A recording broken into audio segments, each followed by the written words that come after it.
Good day, ladies and gentlemen. I am the Ephemeral One, and welcome back to more Dark Souls 3. Last time, we played with the dancer and managed to reach into Lothric Castle proper. And now, we were starting to work towards getting our meeting with the king. So, let's see.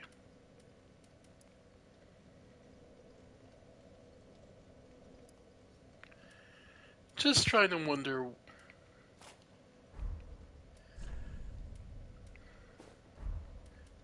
Yeah, we'll go with the sellsword.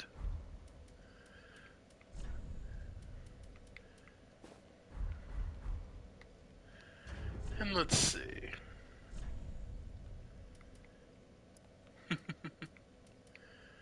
um. Oh, let's go with the heavy hammer.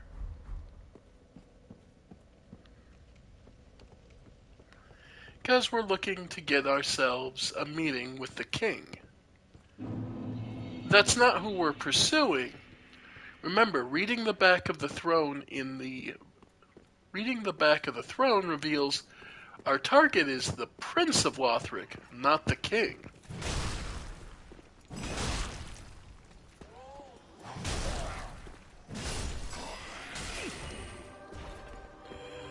Which is an interesting distinction to note. That, yeah.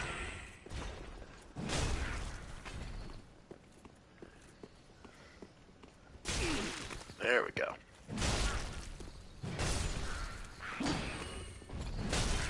Is that the Prince of Lothric is the one who is this Lord of Cinder we're supposed to be pursuing.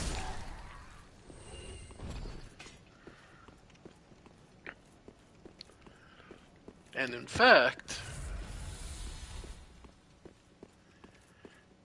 the current king, the consumed king, for whom the garden is named,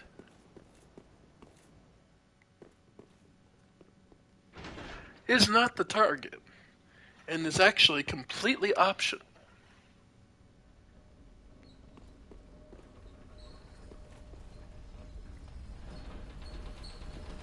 But that's also why I want to come and show him off.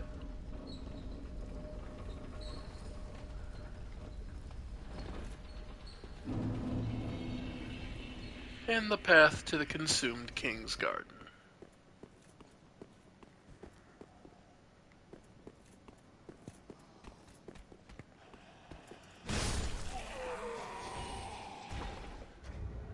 Alright.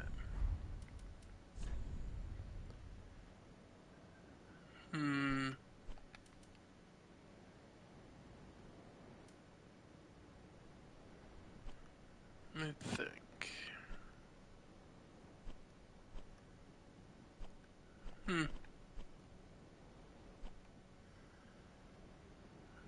On...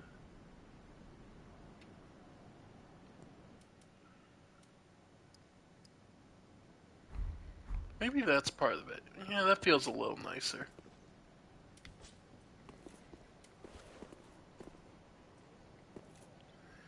Yeah, I don't know what it is. This is the only game it seems to do it in. Oh well.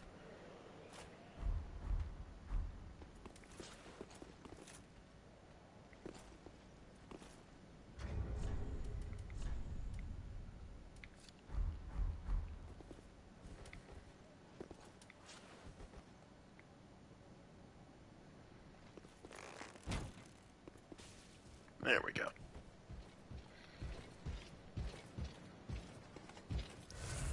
Heal up.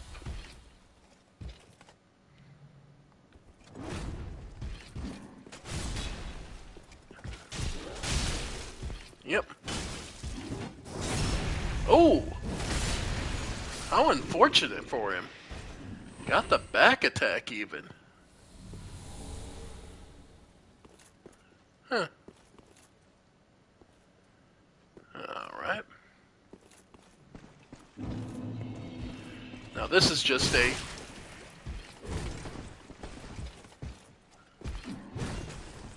Alright. Of course. Oof.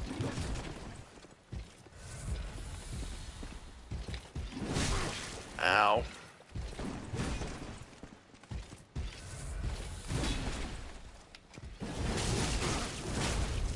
Nice.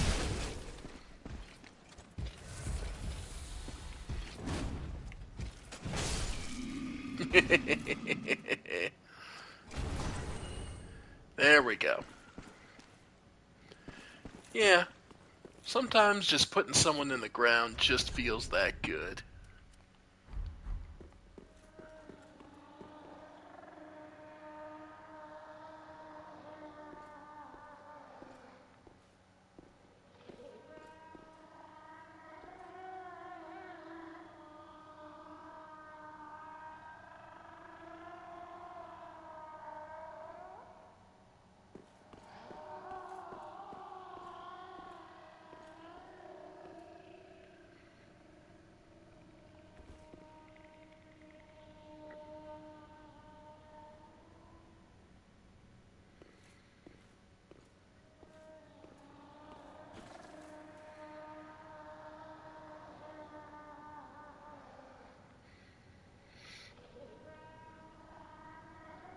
I wanted you to hear this because this is something a lot of people skip over when they run down here. You hear this screaming, or it's at the very least inhuman sounding.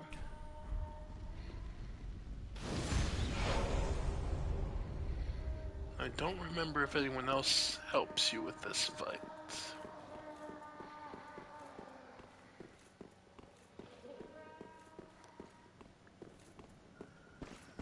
Nope, guess not.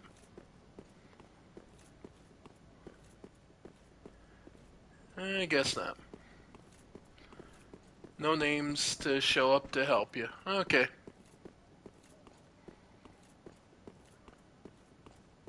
Couldn't remember.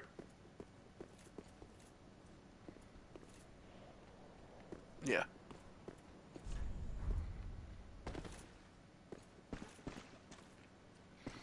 Oh well. So, I wanted you all to hear this noise before we continued this fight because it's very unique.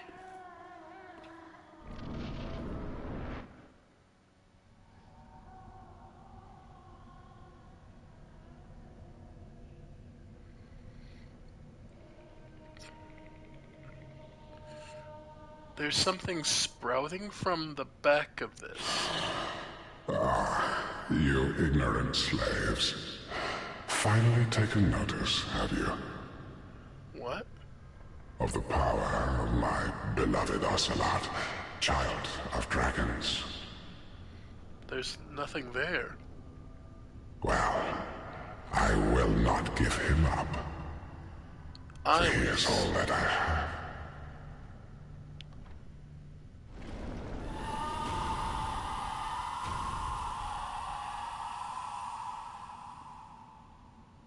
Note the thing sprouting and growing from whatever this is. But this is Oceros, the consumed king.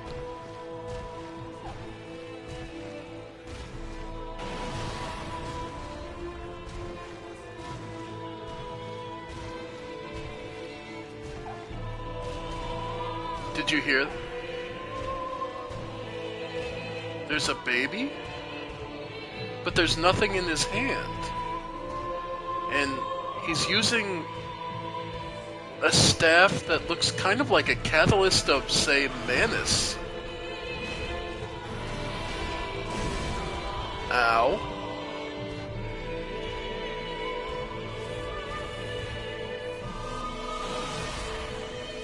And he's summoning some kind of mist.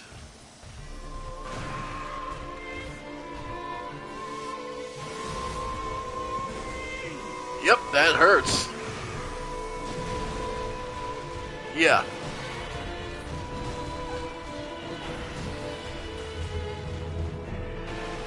And if you listen carefully, you can occasionally hear the cry of a child. But that makes no real sense. Dear little Ocelot, where have you gone? Are you hiding from me? What? Come out. Come out. Don't be afraid. You were born a child of dragons. What could you possibly fear? Now, show yourself, Ocelot. My dear little Ocelot. Yep. What could he be talking? A child of dragons, but there's nothing there.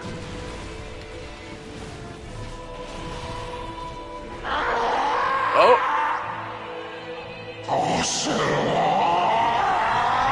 He smashed. Nope. There was something there. When he loses his temper and control, smashing the ground, there's an eruption. As if something actually was broken? But what?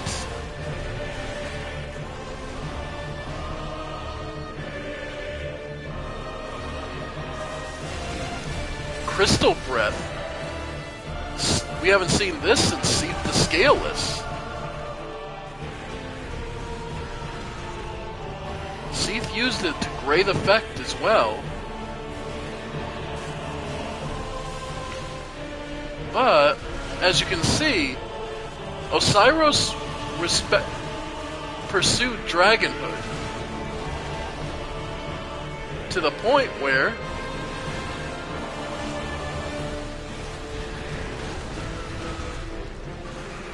he malformed and changed himself. Wait, I can still hear the child. What?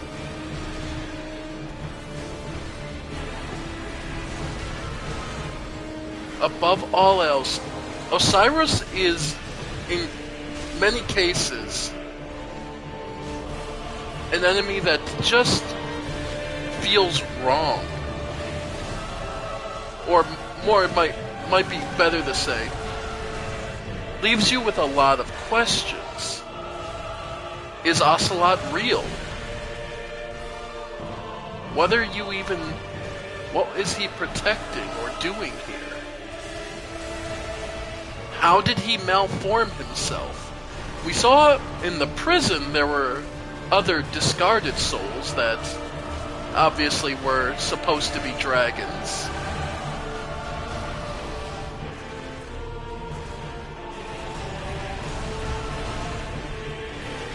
But how or what did he gain that allowed him to transform into this?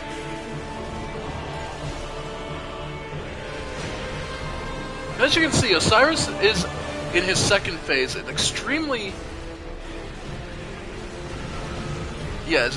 aggressive, but a good number of his attacks, as one might expect of a relatively blind figure, can whiff past you pretty easily.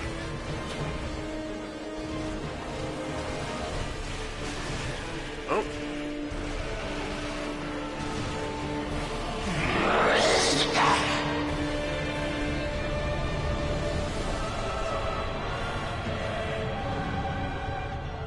The soul of consumed Osiris.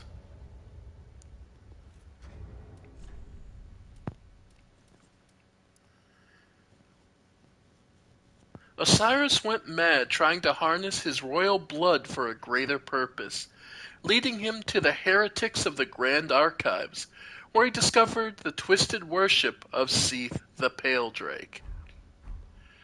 So, he was trying to recreate Seath through his own self, because his bloodline was tied to it.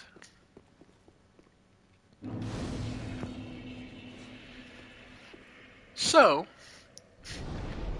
we happen to have met the king.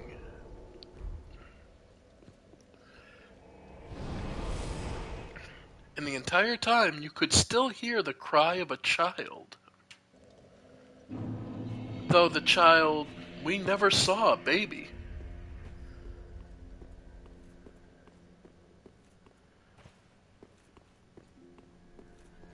We never saw a child, but there's something there. And when he lost his temper, he smashed something to the ground.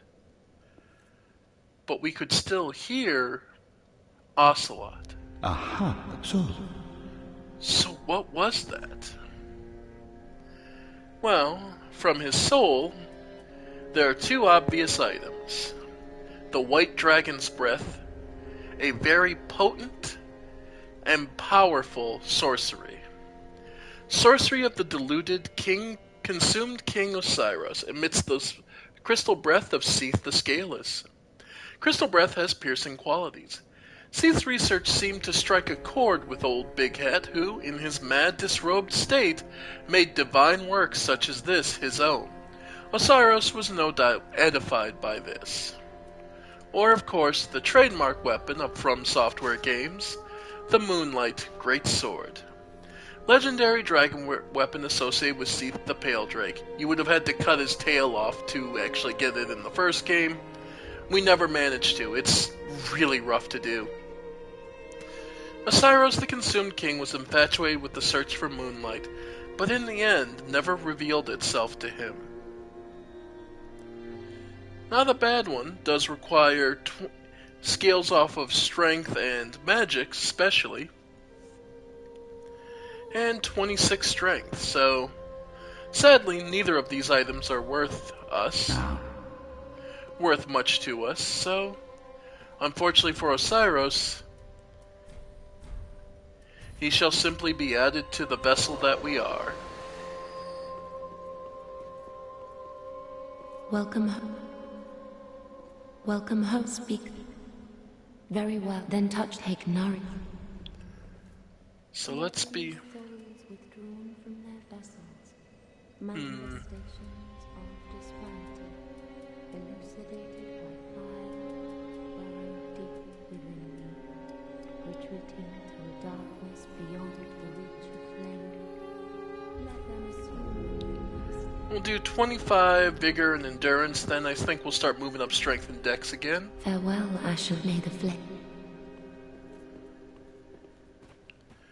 Alright. So for now, let's see what the king was protecting. The king found something, lest he was simply sequestered away to a corner of the castle that no one wanted. But it's more like he believed he was guarding something, or was near something that would be valuable.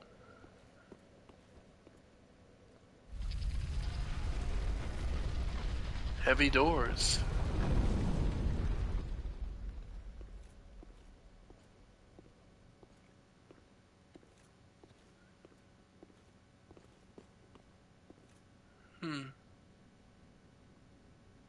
Figures laying about.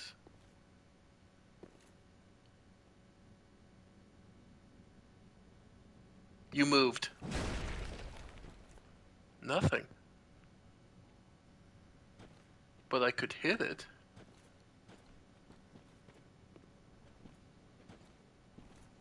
Yeah. Oh, there's somebody alive. Oh! They got a counter. Snake men.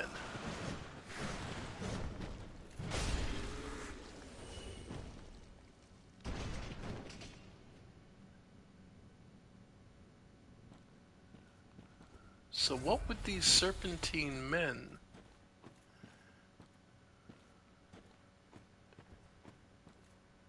What? At the very back, we learn the path of the dragon. Note that he's curved and set behind what looks like a lord's vessel. a sacred chalice. Note that the dragon's path of the dragon is not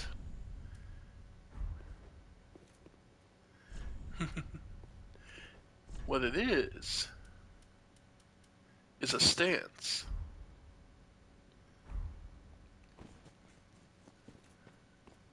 Interesting.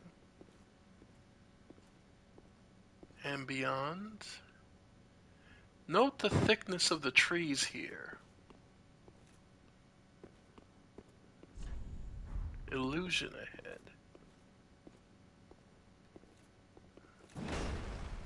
Well, it's not a mimic.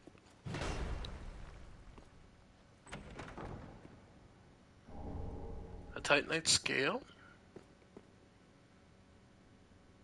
All this for a stance in a Titanite scale. Well, as this unfortunate, if you couldn't figure out, no, that isn't all.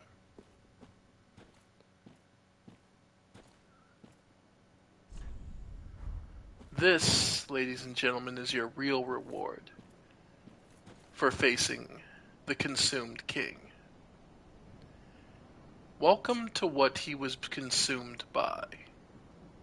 Or rather, what drove him mad. You see, he found the untended graves. This is a unique location, but should bring back many memories. A shriving stone? Because this, ladies and gentlemen, is where the game began. A storyteller.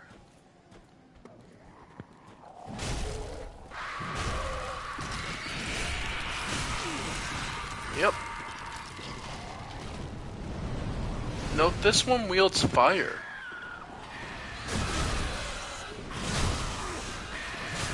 Nope.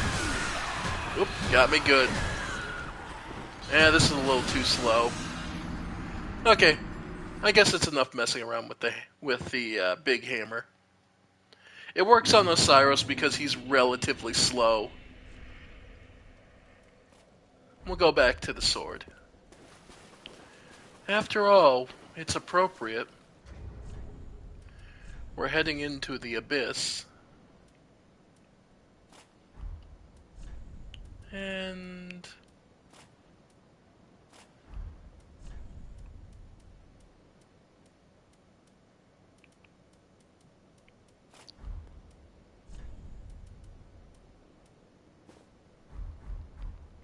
it seems appropriate to be a fallen knight here. Alright.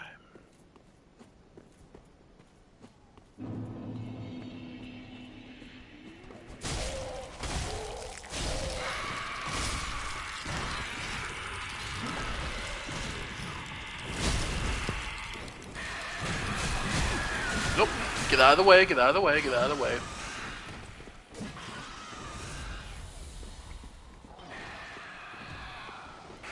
There we go. There we go.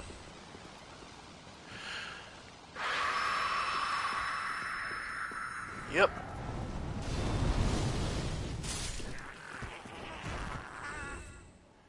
And they were guarding the Ashen Estus ring from where we started. This is where we began the journey, where our resurrected form came to be aware once again. For those curious, gray crystalline ring crafted from shards increases the FP restored by Ashen Estus flask. Once a treasure brought before Lothric's queen, she had it enshrined in the cemetery of untended graves, so that one day an unkindled might profit from its use. So the queen of Lothric had it brought here. The royal family knew of this place. this skyless domain.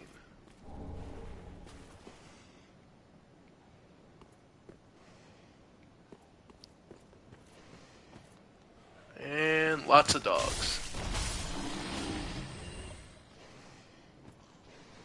Yeah, there's a lot of dogs. And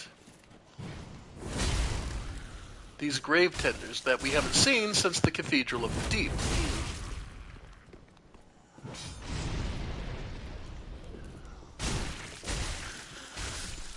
But of course, that makes sense. This place was where the Cathedral of the Deep got so many of their goods from.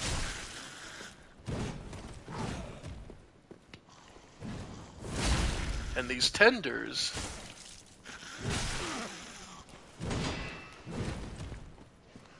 were here to help them gather. Hey, the Warden Twin Blades. Nice. Yeah, lots of dogs.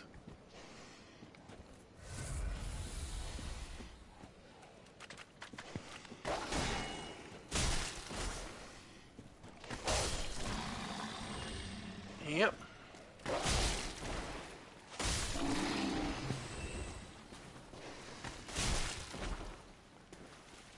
Alright. But yeah, the royal family knew about this place. They considered it special, sacred almost. And there's a very good reason for that. It's the reason that knights are expected to sacrifice themselves.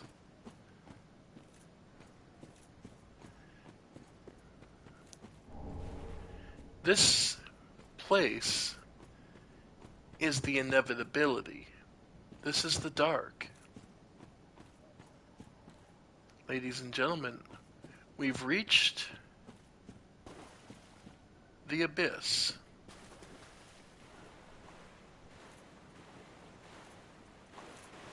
Alright. And if this is a true mirror, then obviously over here would be not just one, though. No. There's two of these crystal lizards.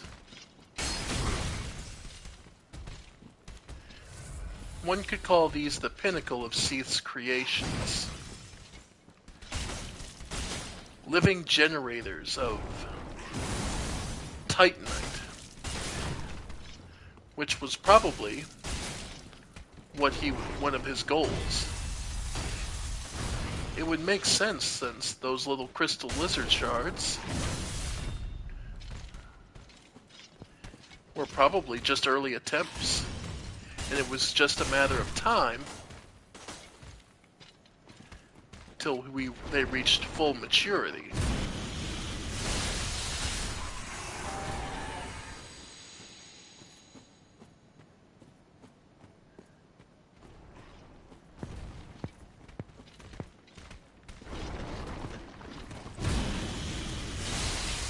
These are probably Seath's earliest attempt at recreating dragons using crystals. Seath was obsessed with his dragon kin and their immortality. These crystals were the closest thing he ever managed to create, comparable to their native scales. And in the Grand Archives,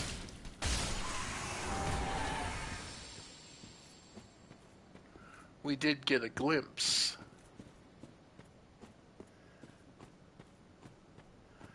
of just how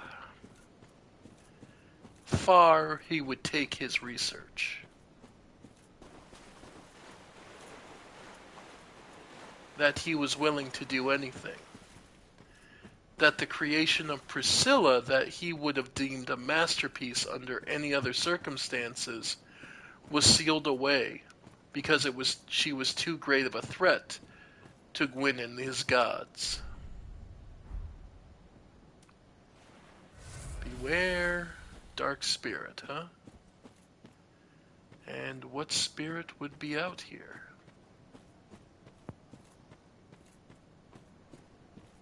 There's no extra bonfire here.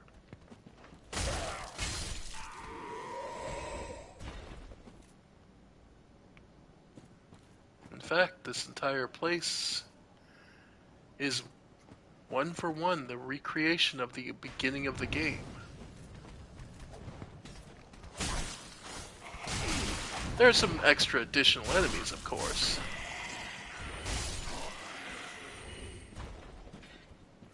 And they do hurt a bit more. But if you've reached this point,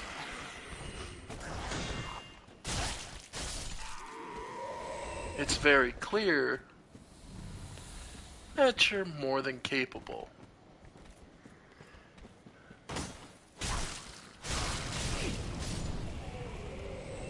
Alright.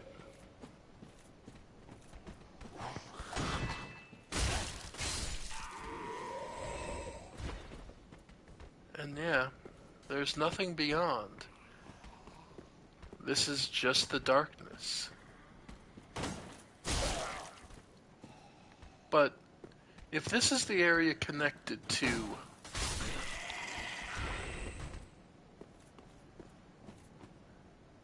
if this is the area that's been connected, here's a question. Where's the Firelink Shrine we've been teleporting back to?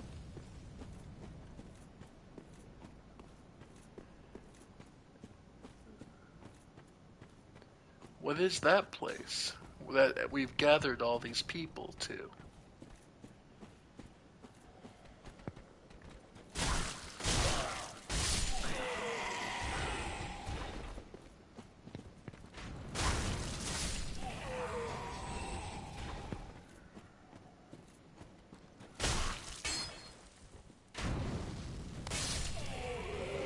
Alright.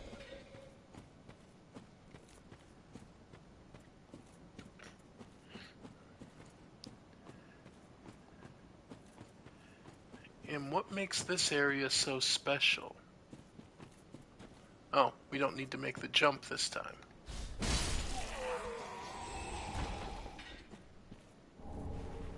Hidden Blessing. Full FP restore. Oh, and you. If I'm not mistaken, it's a full FP restore, and okay, yeah. Holy water blessed by the Queen of Lothric. There is a grave in Lothric that sees no visitors, a dark place where rootless warriors rest. The Queen of Lothric alone cared to wish for the poor soul's good fortune. We've not heard much about the Queen of Lothric, but considering all we saw in Dark Souls 2, and the state of this place that she decided to keep sacred, you know, a place drenched in the abyss, it's safe to say that she's more than likely another child of the dark. I'll use my last sacrifice ring, just in case, because as you might expect, yeah, he's here. And this time won't go anywhere near as easy.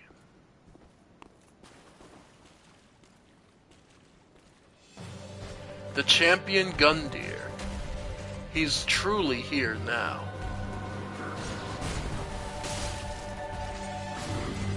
Yep, that big damn boot. Too early. Alright. Ow. Yeah?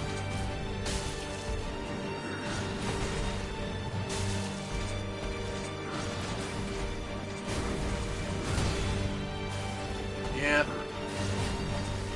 I'll let my stamina build back up.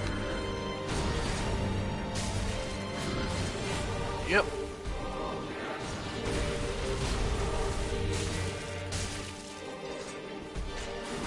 Yep. The champion. The guard of the untended graves. Oh, now we're starting to get into it. Okay. Now he had that big mutation originally.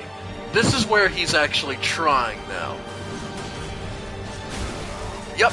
He's got a combo attack and he's going to land it every time he can. Yep. That's a grab. Yep. And he will push you off if you let him, so don't think you just should be safe. Ow. Yep.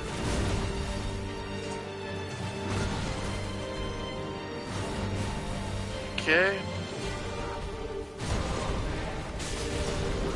Yep. Yep. Ooh, staggering your rolls is going to be key here. Paying attention to which of his attacks are going to land and when.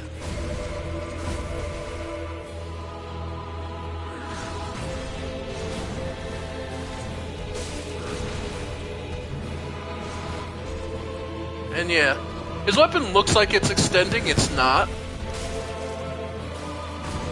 It just looks like it.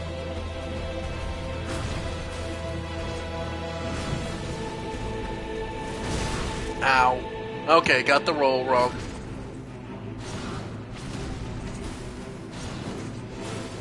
Alright, and dead. Okay, I thought I wouldn't get the heal off. Yep.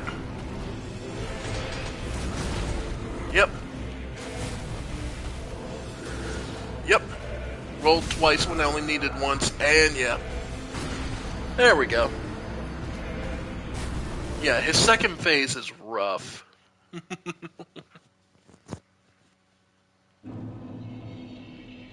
Still.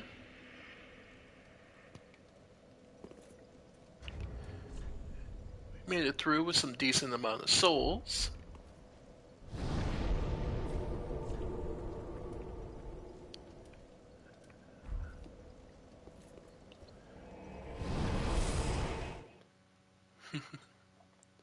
And this is the interesting thing of the untended graves, is a place that exists.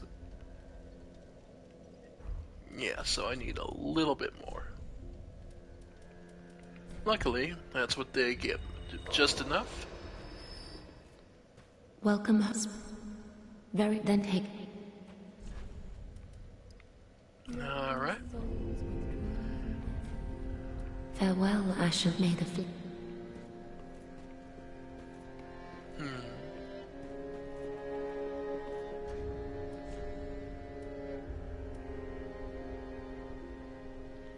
Let's see.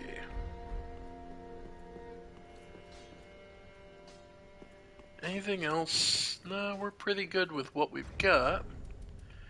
And then...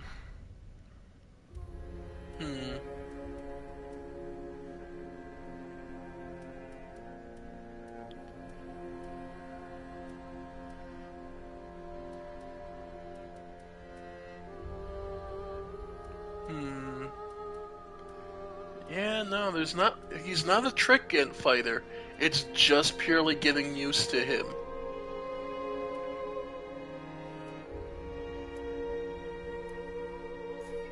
Yeah, what the hell.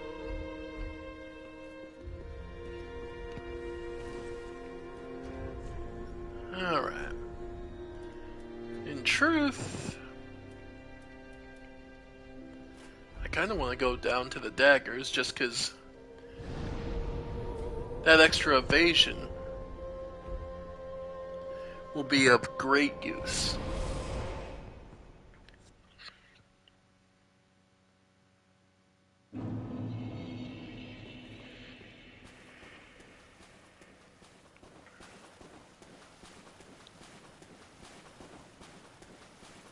And yeah,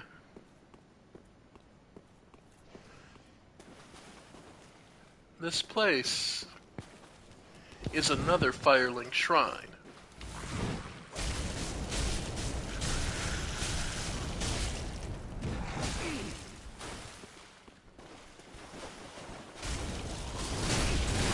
Yep.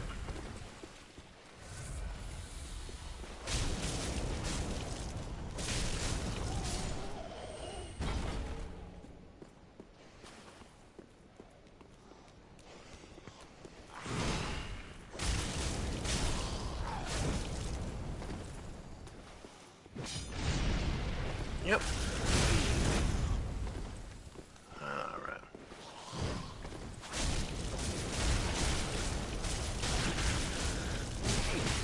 Yep.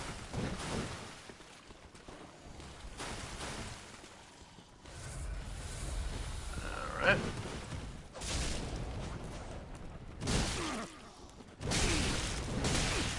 Wow.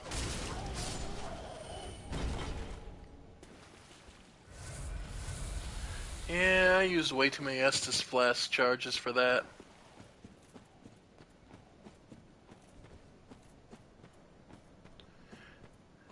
Am I gonna be better off two-handing?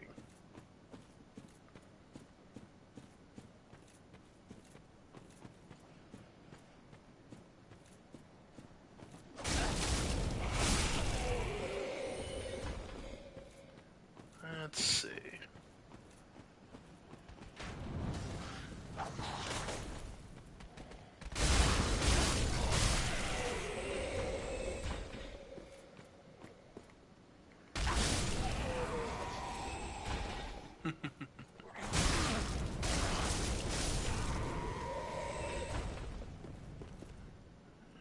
Alright.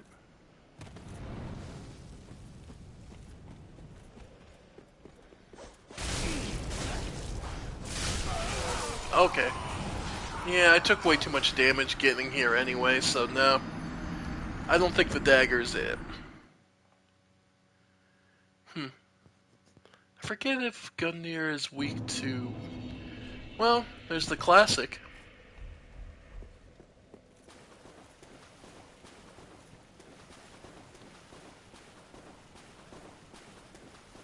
We did pick up 4 Titanite scales. I'll have to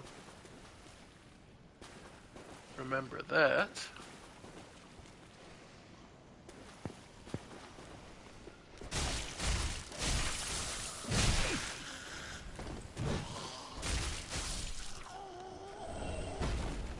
Well, we can try it out, worst case scenario.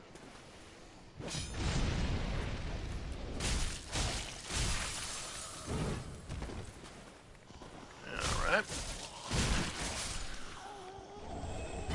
Now that's working pretty nice. The character I based them on, Blue. By the way, as far as my player characters are going, there's a bit of a personal narrative going on.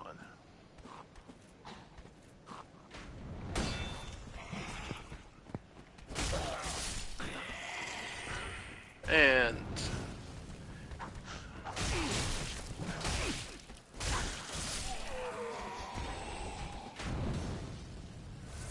because it's a successive of characters that exist in my story. I'm using the earliest versions of each of the characters in each case. What they are known as in the beginning. In Elden Ring, I was playing the child beloved of Sky and Mountain. That's what that long acronym I was using stood for. They would later come to be known as the goddess Lasara. She would then later attempt to create a weapon to defeat her former husband.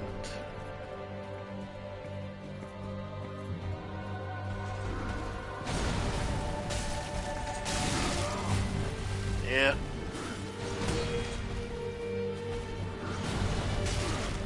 Oh, wow. Okay, the rock fling does? Huh. Okay.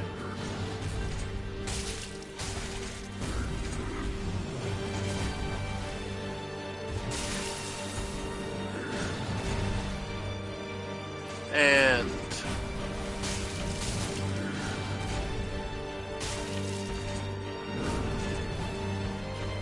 she ended up accidentally creating Blue, one of 6 dragons.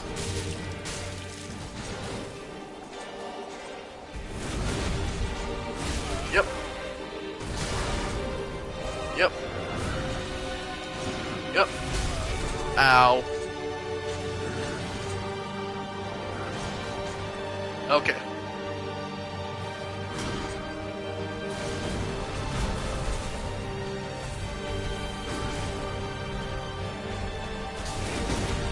Ow. Ow. Fuck you for that. Okay. Yeah. And thus, I reuse Blue for this because I truly believe that the player character here is best described as whoever you chose, whoever you played as in Dark Souls 1. Ah, got me. Who you used in Dark Souls 1 dragged back into service whether they linked the fire or not.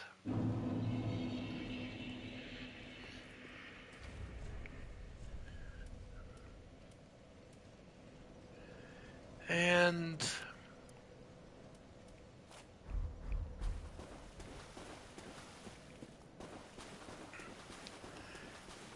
now the damage number on the enchanted twin blades of the dancer is a bit misleading because you're hitting first off you're hitting not with that 286 all at once, but half of that with each blade. In addition, you are having to bypass additional defenses. Yeah, that's fine. So that's why the dancers, though they look like they should be doing devastating damage, they end up hitting pretty weak, honestly.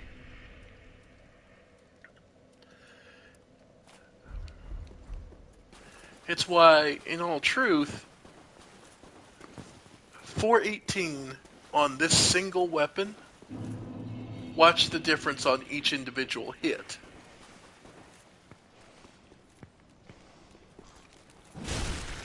Yeah, 288 versus the 90 on each hit we were doing before. Yep, and then there's still the option of... Yep. And then there's still also the extra of the blood loss damage.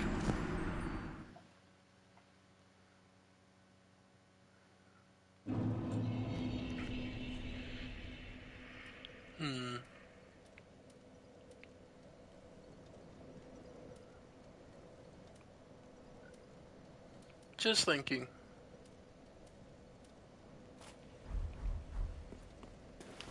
But anyway, she would have been... Lysara, the goddess Lysara, would end up creating Blue amongst each of their 6 siblings.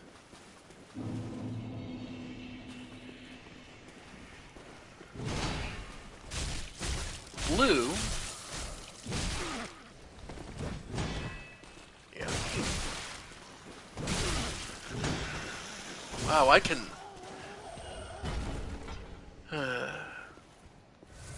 Man, I'm off. Anyway. Well. But yeah. So Blue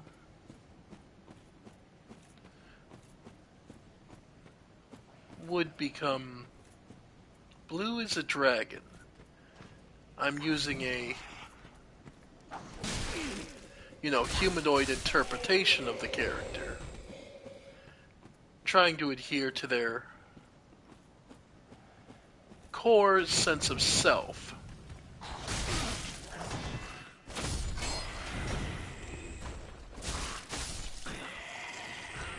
So to speak.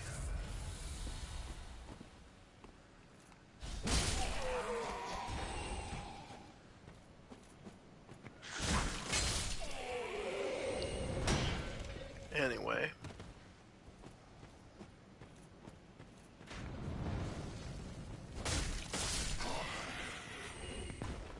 But Blue, due to circumstances around their children, would eventually grow despondent and seek an end to their life. They would naturally be immortal, so they would need something to take that immortality from them. The answer they would come up with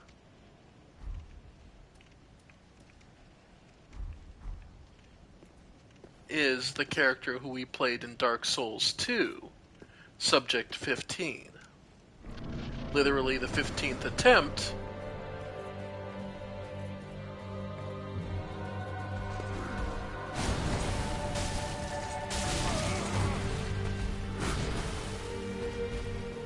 to do so.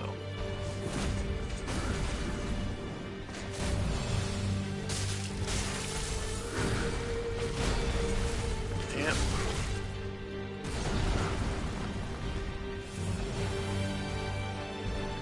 And unfortunately, and so that's why I chose to play Blue again. Like I said, because I truly believe in 3's storyline, it makes the most sense.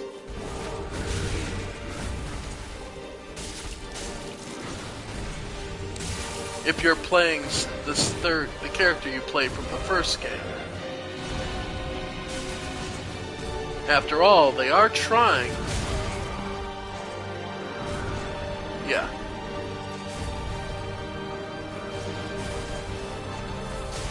Yep. Okay. Ow. I need to get better at reading his... Yeah. Reading his attacks. It's the sweep. The punch. Yep. That combo. Always seems to get me. Yeah, Gundyr is... He's an optional boss. And he commands the respect an optional boss should.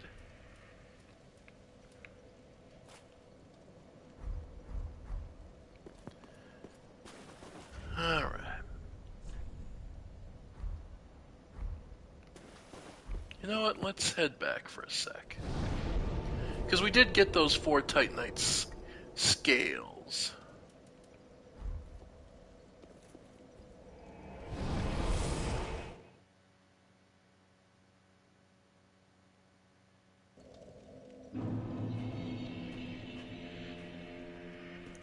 Alright.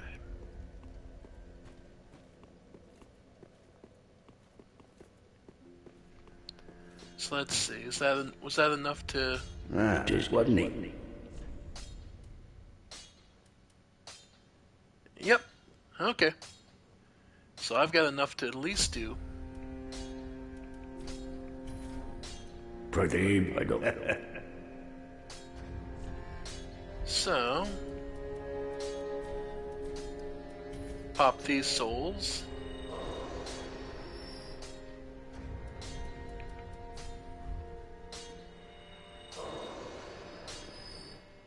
Just what? Plus 3. So we'll need 4 more for plus 4. But once we do, gets a significant power boost each time. I don't.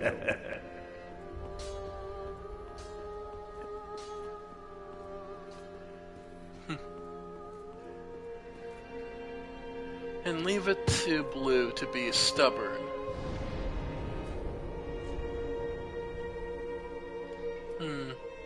Also note, the Untended Graves is part of the Cemetery of Ash series of... It's not tied to High Wall of Lothric. But we'll come back and deal with Gundyr later. I've held you off long enough. Let's properly explore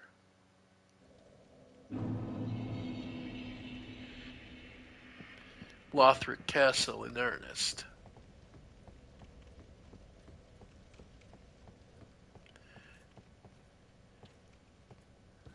As I said, I think it's appropriate to be wearing the Fallen Knight set. That was what Blue in the original game in Dark Souls 1 was, a Fallen Knight. He didn't choose to link the fire and be noble. He didn't choose the path of self-sacrifice. And to be honest, the character it's based on, Blue, never chose self-sacrifice. Instead, he always sought to gain his freedom, even if it cost others. It didn't matter.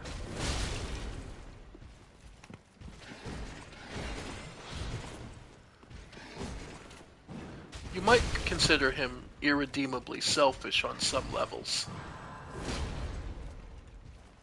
I can't really argue that point, being a bit of a victim of his greed. But I also can't wholly say he was only greedy. He truly did care for those he cared for. And he did suffer in his own ways.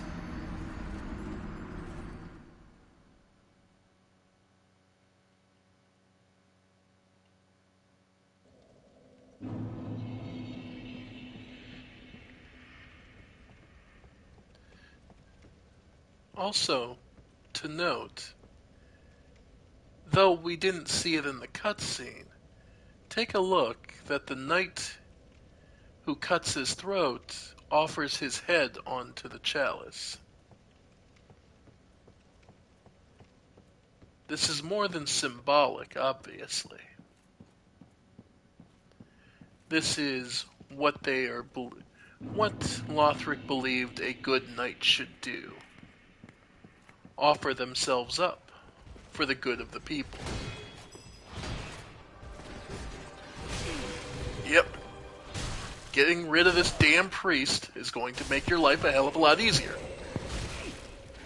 Yep. Alright. Now with that over, there we go.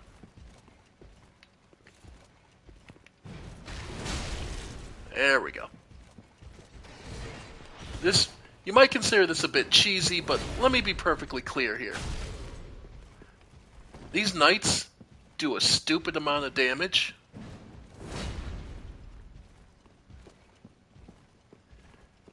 And the fact that now he can't just heal up.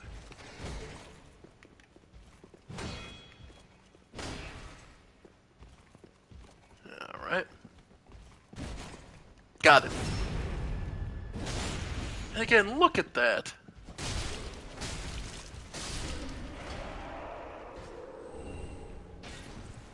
Yeah, these knights are a pain in the ass. Alright.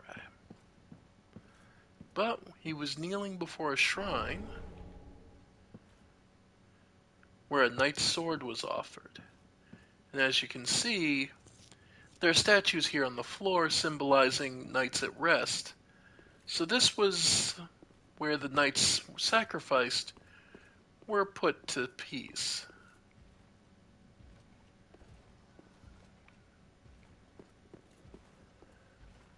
And another knight. This one a long spear wielder.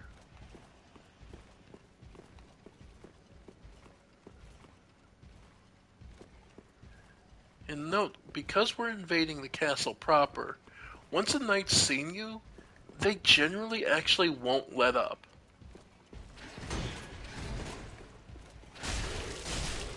Yeah. It's kind of interesting.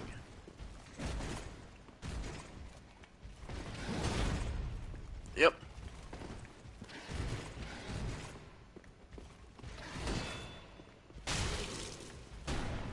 Yep. Yep. There's the second one. Shit. Was hope. Yeah. This is the problem with this. Ow. Fuck.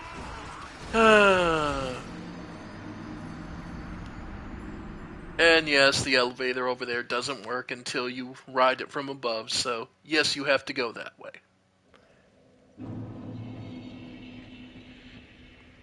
But yeah.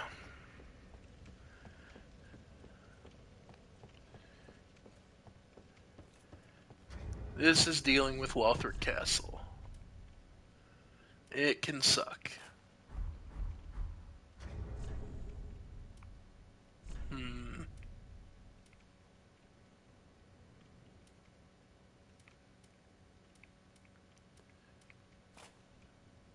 With the Dark Knight's help.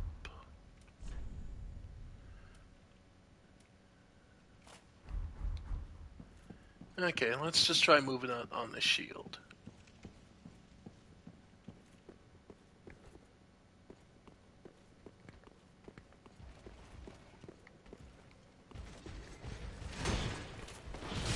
Ow.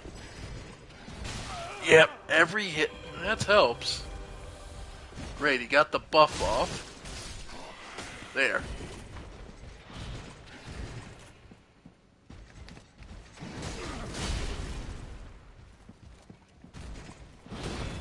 Ow. Alright.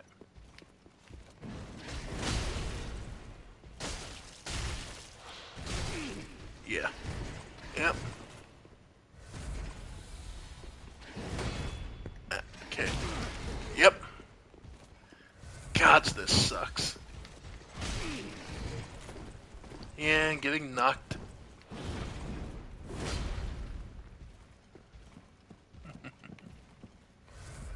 Alright. There we go. Hey, the refined gem. Their shield. Nice.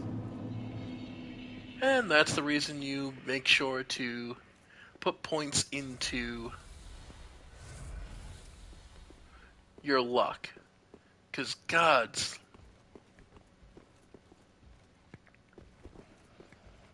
Alright, come on.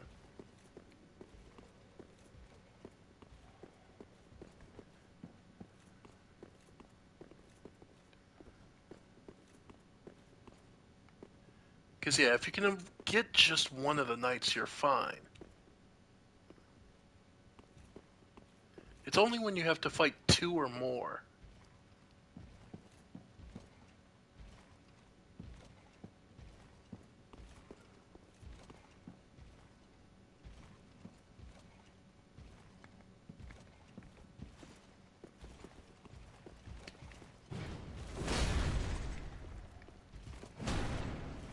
Okay.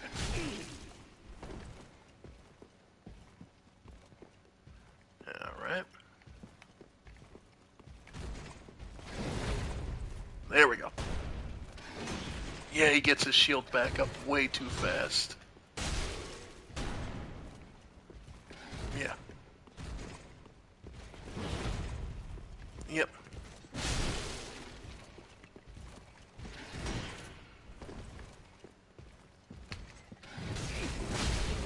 There we go. There we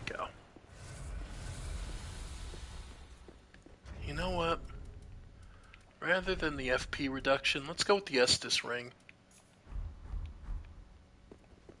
So I don't, because if I'm to the point where I need to double chug, I need to stop. Because I'm wasting too much HP.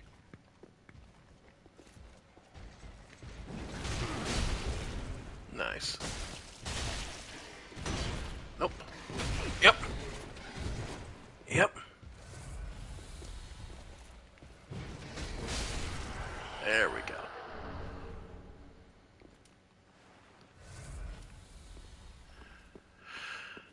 Alright. Oh. And another priest. And he's the reason you draw them out. Because the two of them buffed. Ugh. Anyway.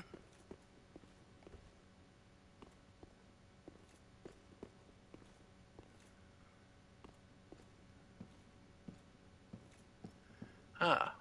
A bonfire. You may think it's kinda close to the other one, but considering what you just had to fight, well, it's honestly a bit kind.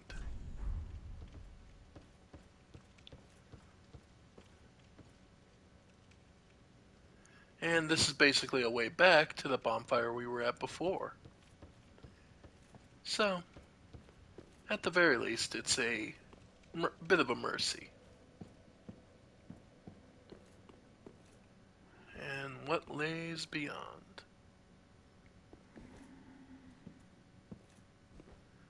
Well, test this.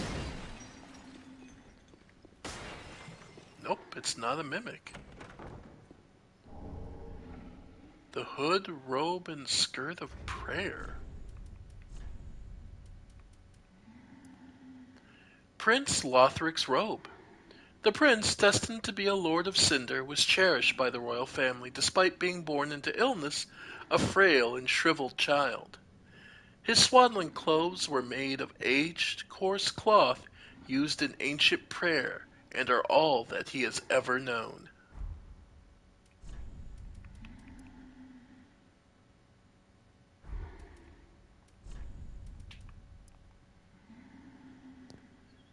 Yeah, but it doesn't look like the most invigorating or protective clothing. And truthfully, it's not that physically well. For obvious reasons, but it does resist magic, lightning, and dark especially. Especially the dark. Almost as if they had an extreme fear of the dark's influence potentially on Prince Lothric. More soldiers.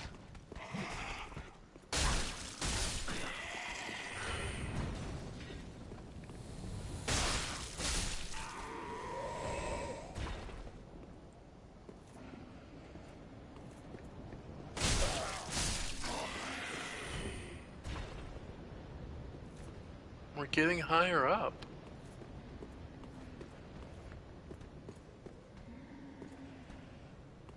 I can hear the raspy breath of each of these soldiers.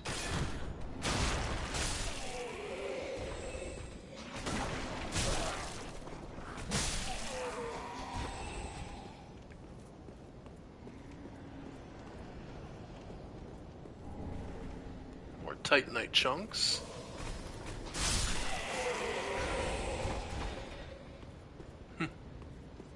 A nice attempt. And there's an item here. But where's the trap?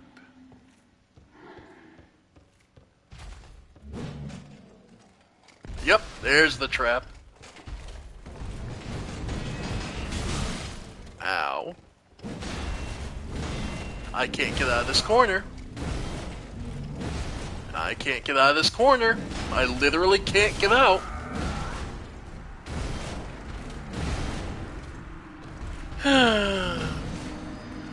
You always hate it when the game does that to you.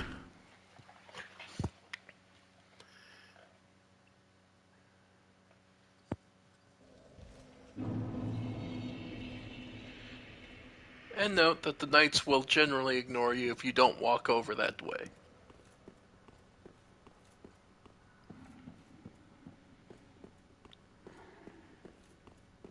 So,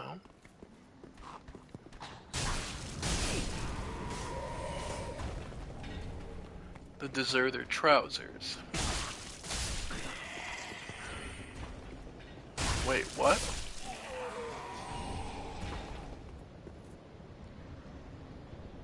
What the hell is that?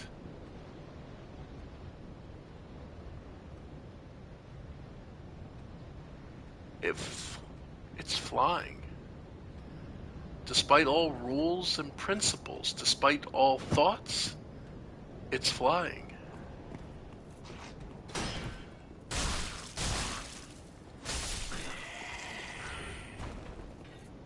And wait. These creatures, these monsters, they're flying in the sky above the castle, heading further up. They're gathering from every direction. And then there's that. The sun that had been bright and clear across the entire game is suddenly this dark sun symbol. The symbol on our burned into our very flesh. The dark sign returns its bearer to the last bonfire. Carriers of the dark sign are reborn after death and eventually lose their minds, turning hollow. And so it is they are driven from their homeland. With one exception. Prince Lothric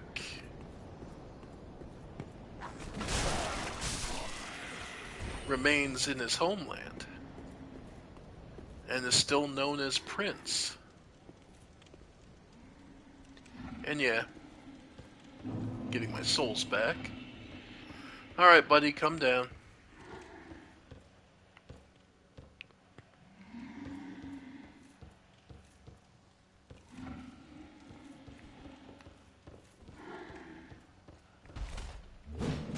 Yeah. And if you get up above him,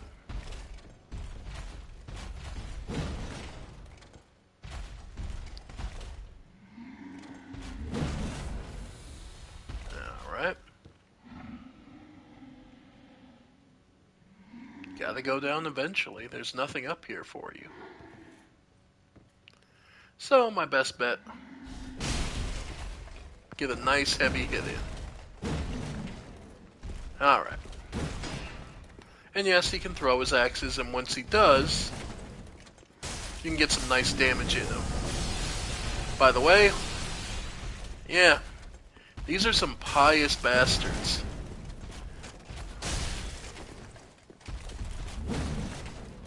Yep.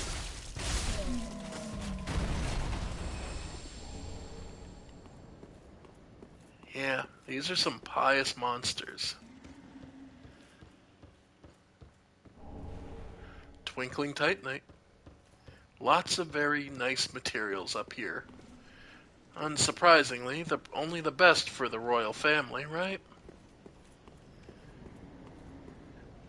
But we've seen people all across Lothric Castle looking upwards and trying to look like they're trying to ascend.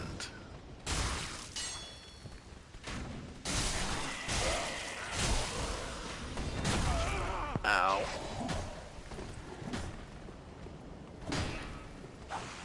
Yep. Well, this would be the end game of that transformation.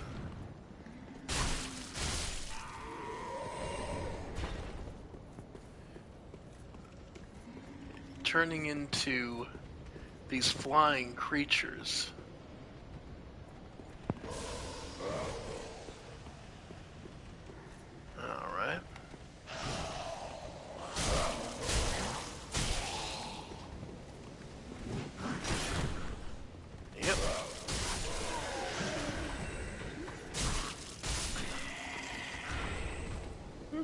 Thank you for the fire bombs.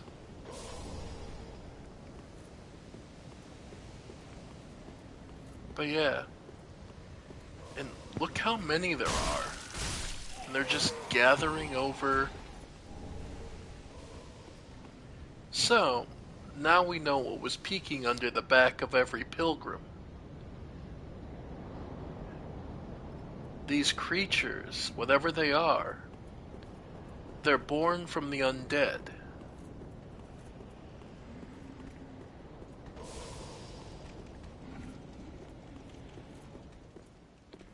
And they're seeking something.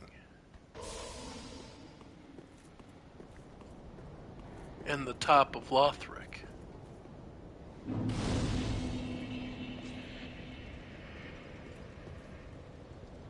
And note, these are all dead knights. They fought with everything they had.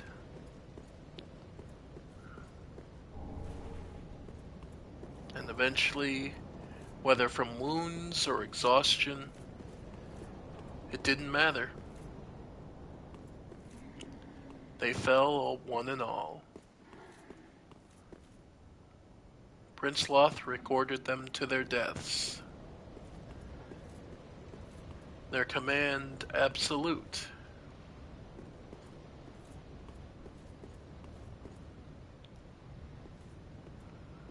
And the defenses... But who were they fighting? What were they fighting?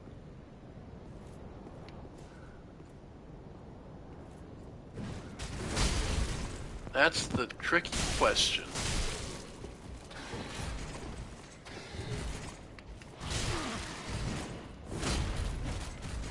Okay.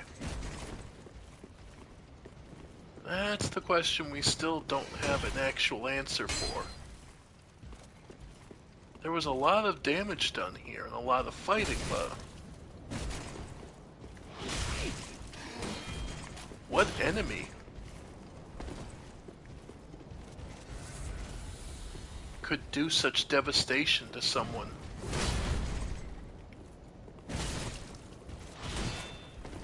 To a people so prepared for war? Why is the castle in such shambles? Yet, we only see the corpses of knights.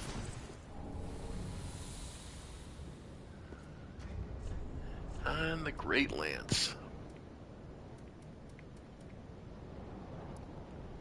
This lance features a long pole and was originally intended for use by knights for jousting.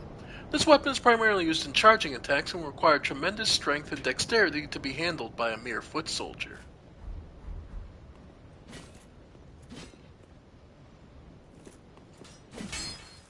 Yeah, it can be pretty devastating. And I believe it's, the charge. So it can be a very... The problem is it can also get you in a lot of trouble. And it bounces off walls a little too easily. But, as you can see, we can try and enter and not just one, but 2 dragons guard the path.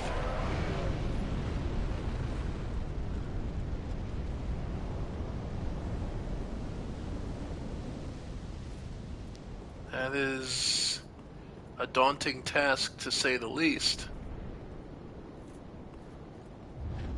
The gate is closed, and 2 dragons guard the path. But this is a Souls game, so there is a solution. Though it won't be an easy one to follow.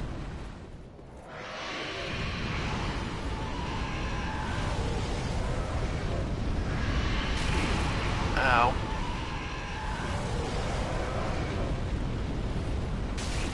Ow. What you want to do is get down here.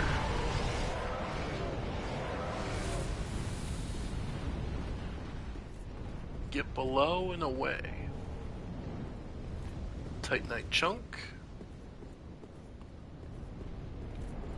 And now, there's actually several ways to go from here.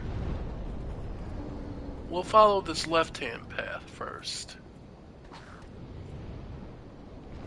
He saw us, but not much we can do about that. And yeah, that infection is still rampant.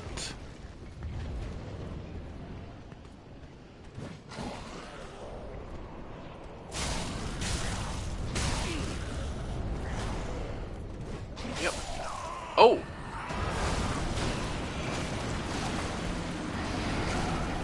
Oh, okay. I couldn't tell if there was so much noise I couldn't tell if I'd actually died or I was still.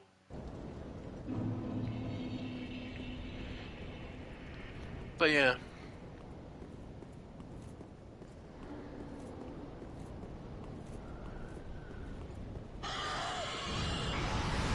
Luckily, it's easy to get back to where we were.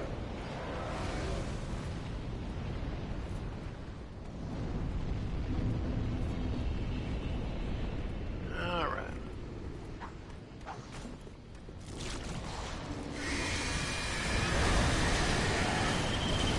And yeah.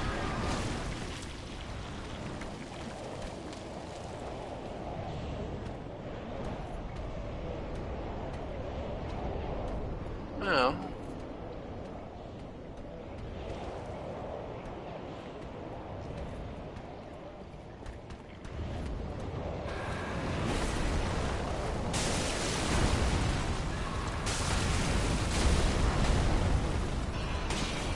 Oh. Yeah, it's a little rough to tell what's going on sometimes with these things. Yep. Especially in close quarters like this. But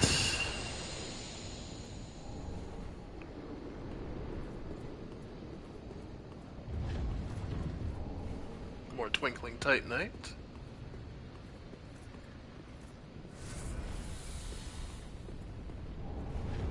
Titanite chunk.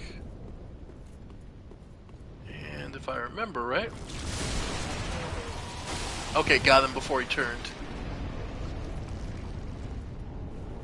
Yep, lots of chunks.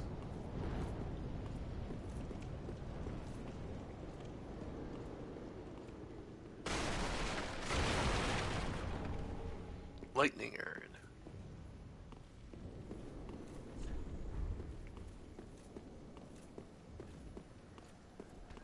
Yep.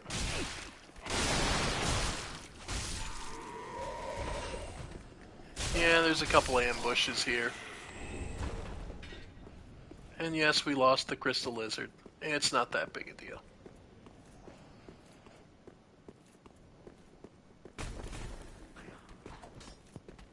Yeah. Nope. Okay, you fell offs. Dagger, yeah. No surprise. Yep. They like to make use of quick step.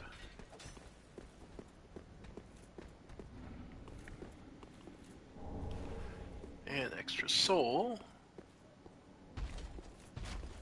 And up here, you'll find one of these big, thick blue knights. Now, the big thing about these guys, these blue knights, is A,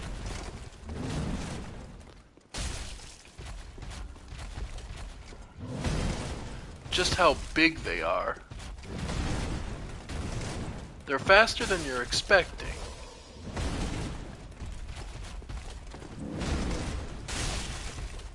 Yep.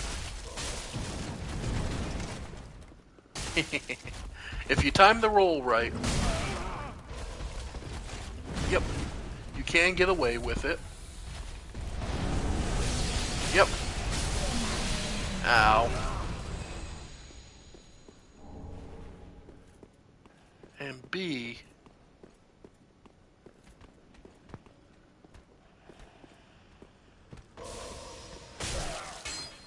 yeah.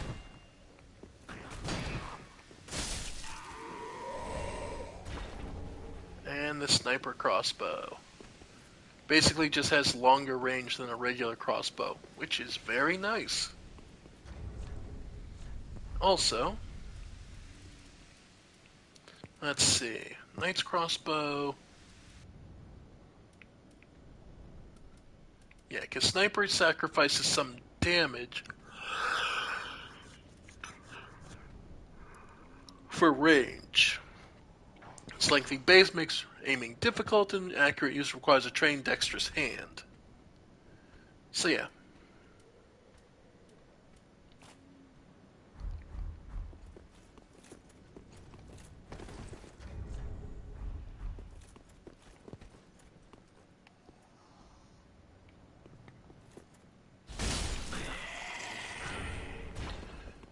Alright.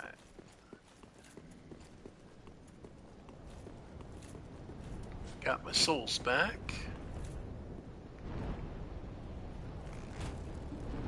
And yeah. Yep, look at that damage. A whole 76.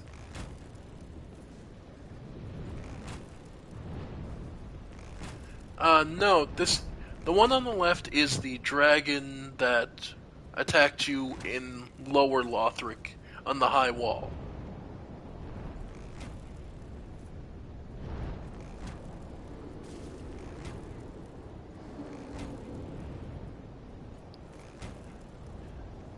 And naturally, because you can't kill it down there, it will show up here, and the only thing is it won't run from here.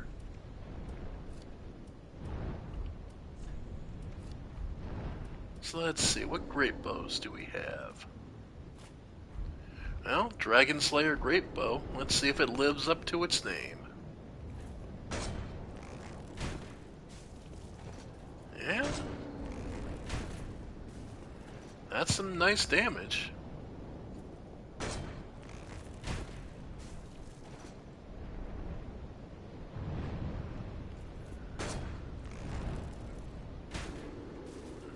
There's some, yeah. Lightning didn't do a great one.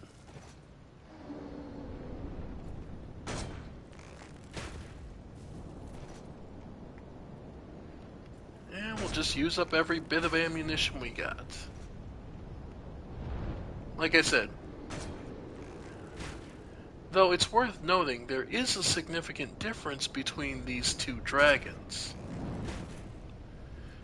And it won't be really revealed until much later.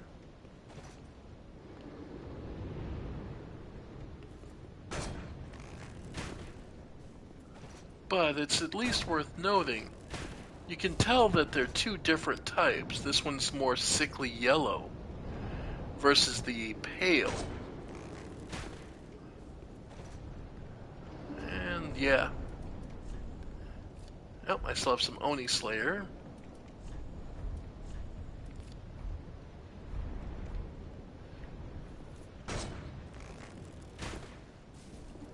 Well, that's not bad. Oop, missed.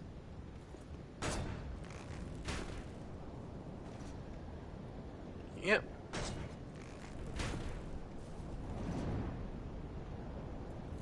But yeah. I'm trying to remember who sells great arrows at all, if anyone. I believe. Oh yeah, the shrine, the handmaiden sells the Oni Slayer because we got the Eastern.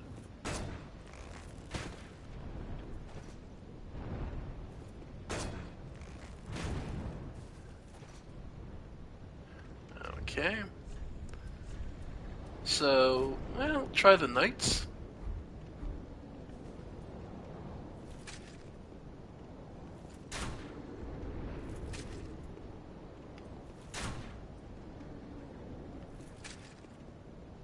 Okay, that's... Let's go for the snipers, see if that doesn't help. Nah, the Arbalist is still better, so...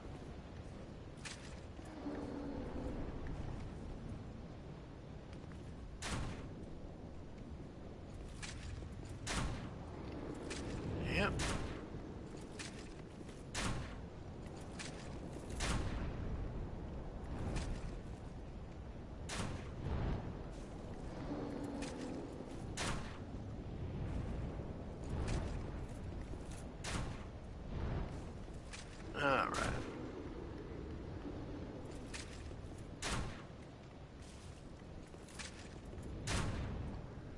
Yep, so we don't have enough ammunition to do it. But we had to at least try.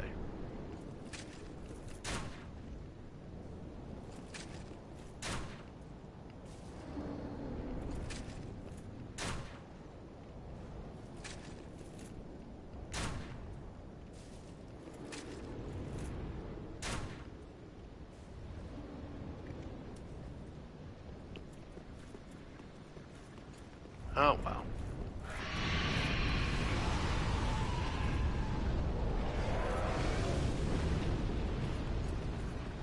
And for now...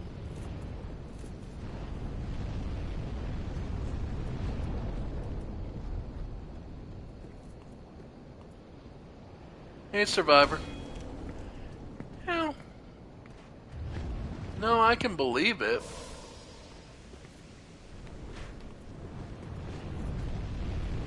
Of course, I'm surprised they're going to reveal it before the Game Awards, to be honest. That's more what surprises me. Figured they wouldn't want to do that ahead of that, but... Well, the Game Awards will be the 7th, so... Figured they didn't want to spend the money on being in the actual Game Awards, so they'll do it 2 days before. Oop, sucks for you, buddy.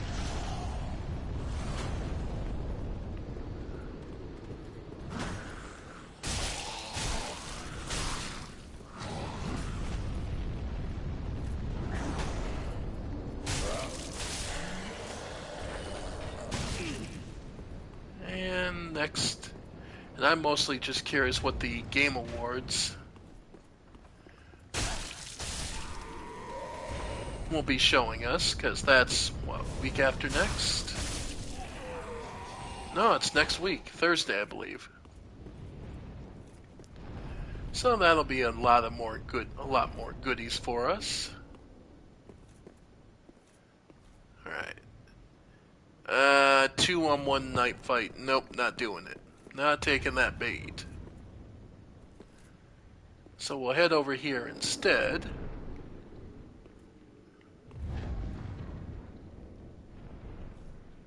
And now, here's the funny thing. If I remember right, there's a bonfire over there.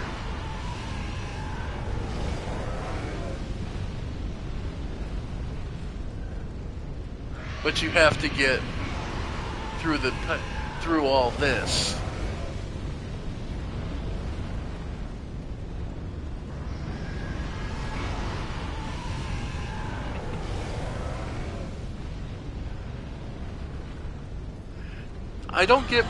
It's very rare I get super excited for a game before I start seeing.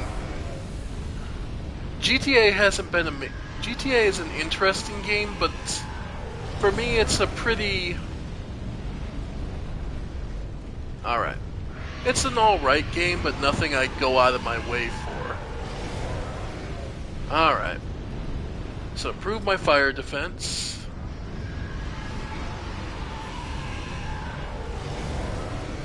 Alright.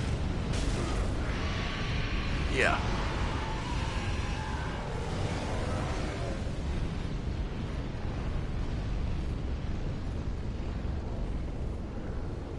Raw gem. Alright. So give the dragons a moment to breathe. And then now you try and run across.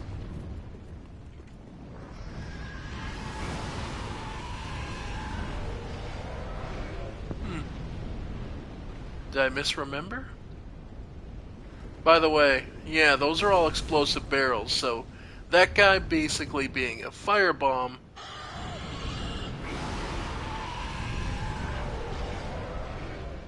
Alright.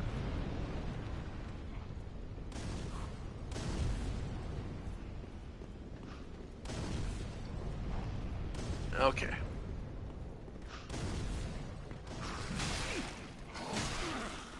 Wow. Yep. There we go.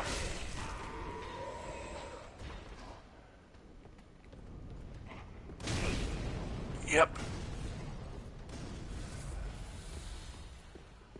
I don't know.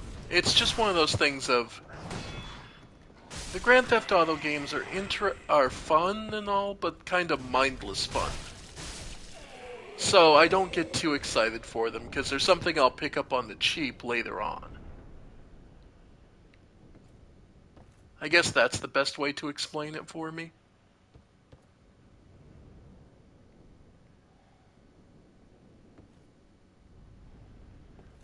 Alright.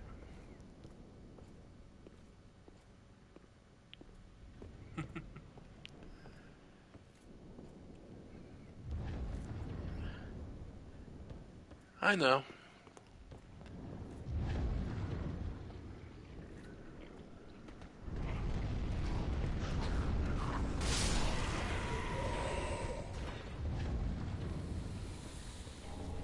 By the way, kick this.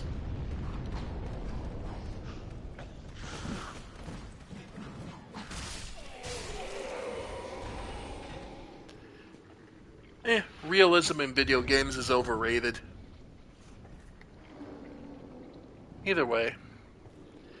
Ladies and gentlemen, here's an interesting thing. See, I noted that the dragon on the left was sickly and yellow, by comparison to its much larger compatriot, the pale compatriot. Note that this dragon is also unable to move from here and is trapped by this pulsating thing we've seen growing out of others.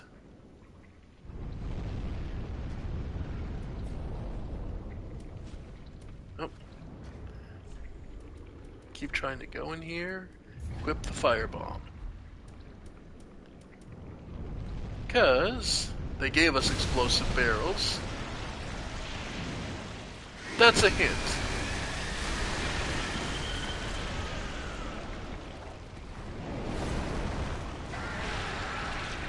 Yep.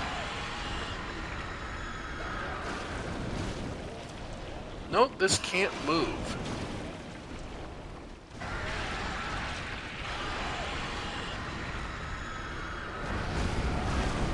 It'll flail at you, it'll swing at you, but it can't actually reach you.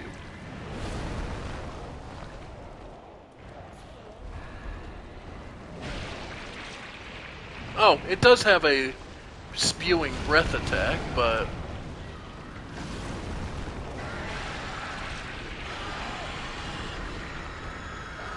yep.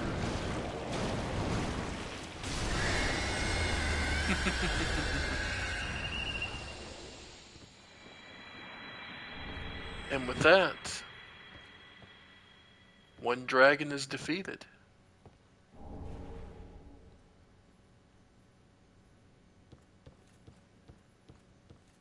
And things grow almost painfully still.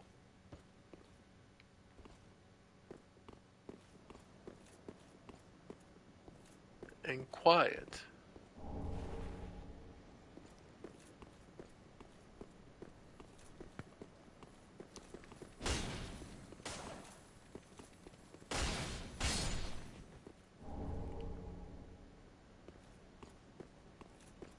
In fact, it looks like the other dragon went silent. Still. For all the vigor and life it showed, spewing fire, it's seemingly given up.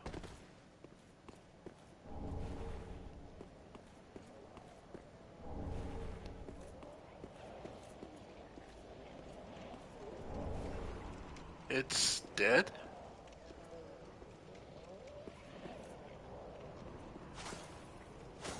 Yeah. In fact, it's become a replication of the other one. It's simply laying there.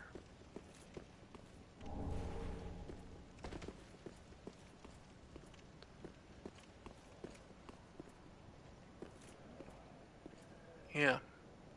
And to kill it and remove its body, you'll have to reach that tainted part. So, we'll have to get there eventually. But for now,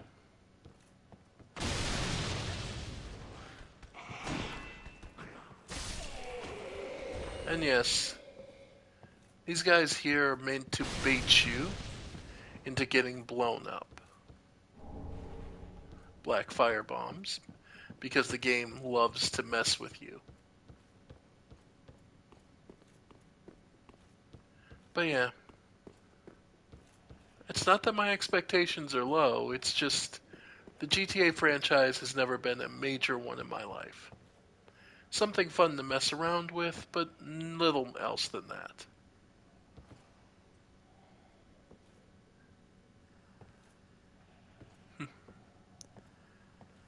Now here,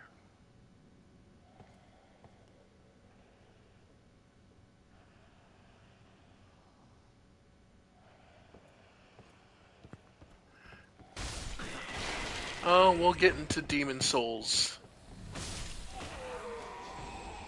dragons when we get there.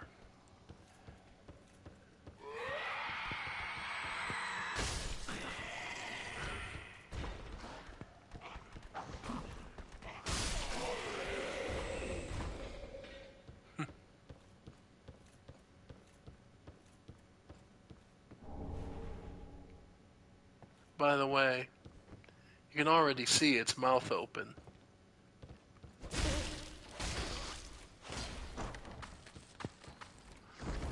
I remember my first time, I accidentally struck this chest while I had all those other guys on me.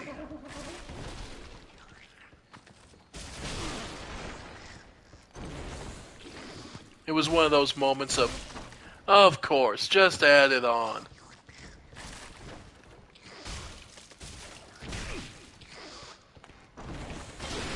Yeah, get away from that. And that dive isn't a grab attack, if I remember right. Yay, more Titanite scales. That might have pushed us over to having enough. And yeah, more of the assassin types.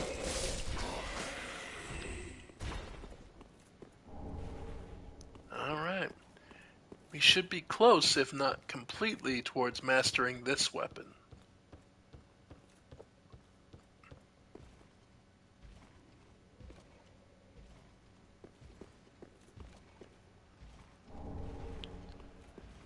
Alright. And with pulling this switch, the gate opens.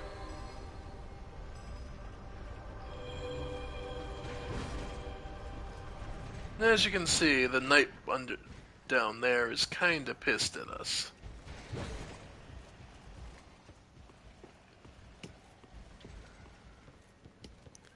But yeah, we've basically unlocked the entrance to Lothric Castle.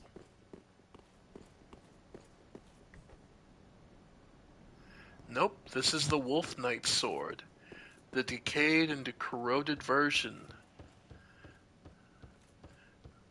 of Artorias' blade, the blade we finished Dark Souls 1 with. This is its older version, after being, well, corroded by the after the Abyss Walker fell.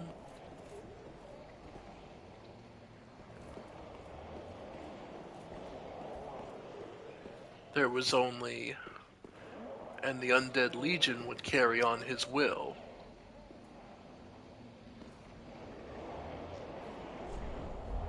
Be wary of tough enemy. Indeed. Another Lothric Outrider. This one managing to reach this far into Lothric Castle.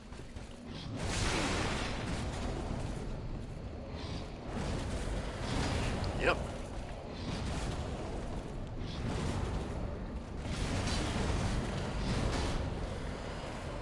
impressive feat.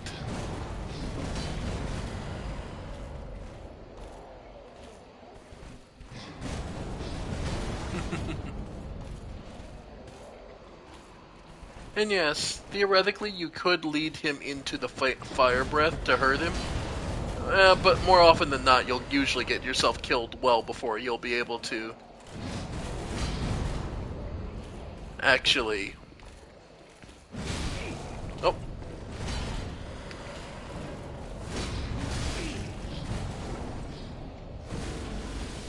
But yeah. Okay. Yeah. Because with the fire breath going,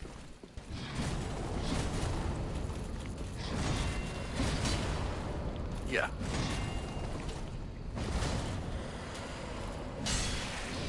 Yep. There it is. Frostbite. You take more damage, and you get less stamina back.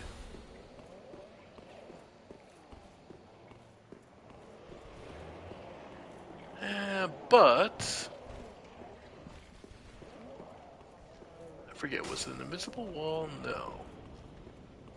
Ah, it's a couple of chests down here. That's what it was.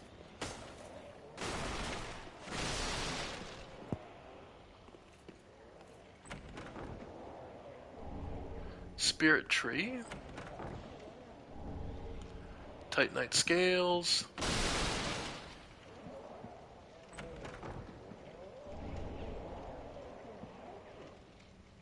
Twinkling titanite.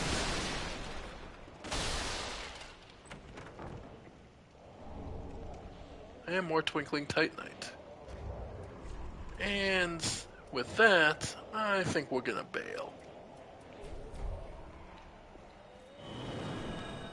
Thank you.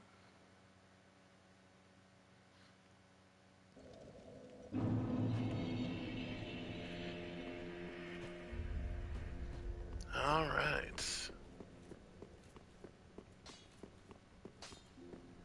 Ah, 'tis good, wasn't he? So, that'll put us at...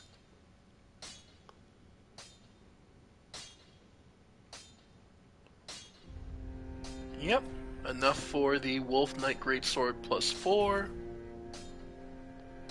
And then we can require 1 slab. And yeah. So that completes that.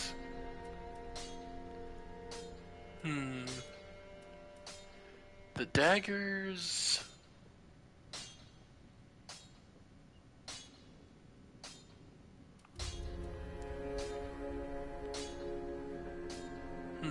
Well, I mean, if we're gonna go and put these chunks towards anything, might as well make the heavy mace as good as possible. Yep, and then we'll need another slab for that. Plus, for the Blessed Drang, nah, the dagger should work fine.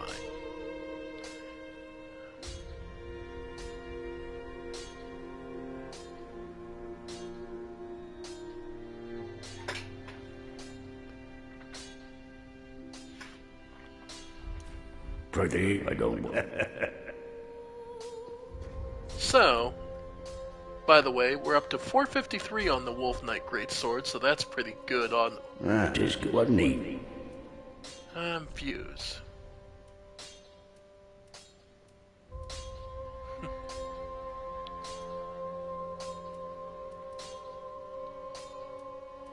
Anything... Let's see, if we were to infuse it, the refined would be the nicest one, because it's already basically just enhancing what's already there.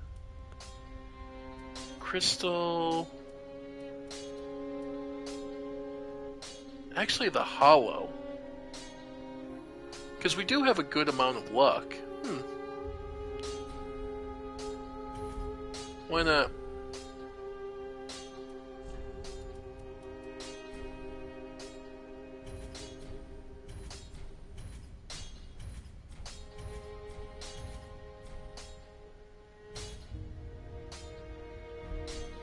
Pretty, I don't... And actually, the grit. Okay, our hollow lance is about 100 below, considering it's +7. That's not horrible.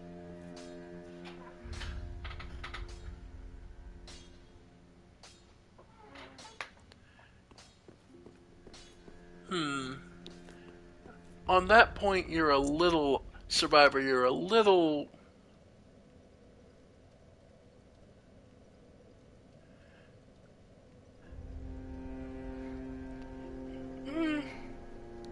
It's not that the witch went crazy, it's that she lost control of the power.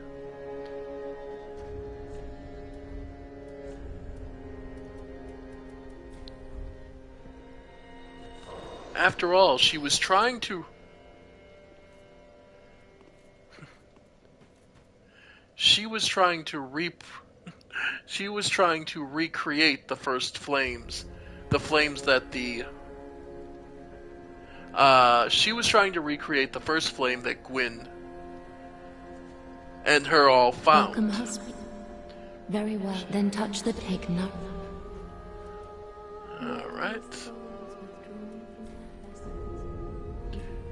Farewell, ash of may the flame.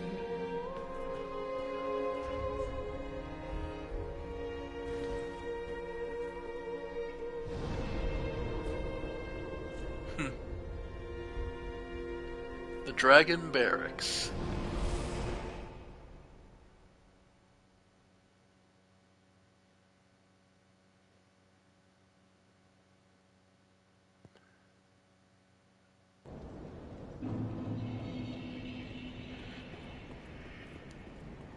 And note,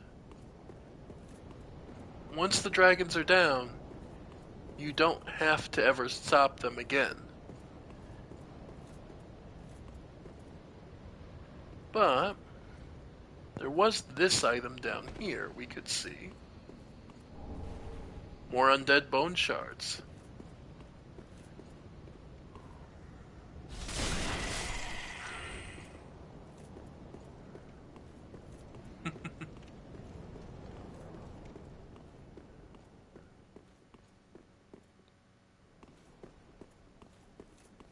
Two-story is a little...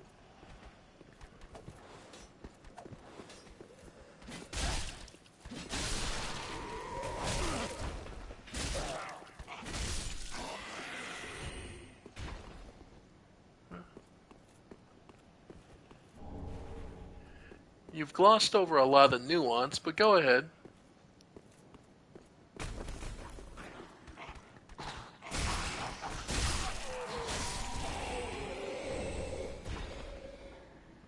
Yeah, I forgot. Lances count like spears where you can attack while you're...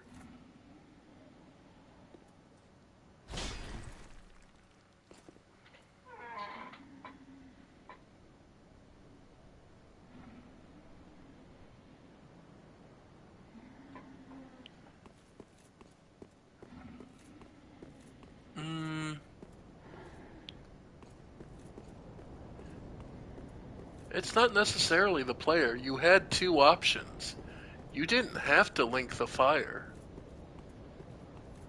Two's plot doesn't revolve around whether or not someone linked the fire.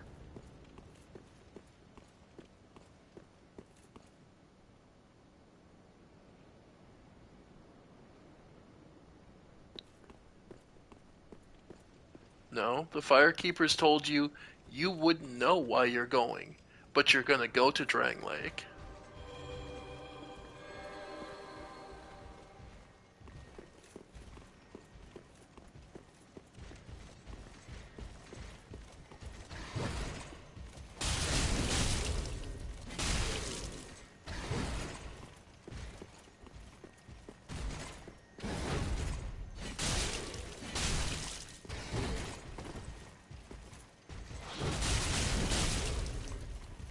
This is the power of this lance, by the way, folks. Yeah.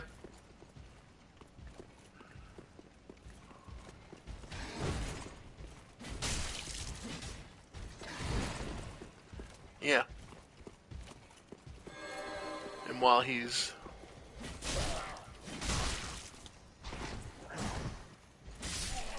There we go.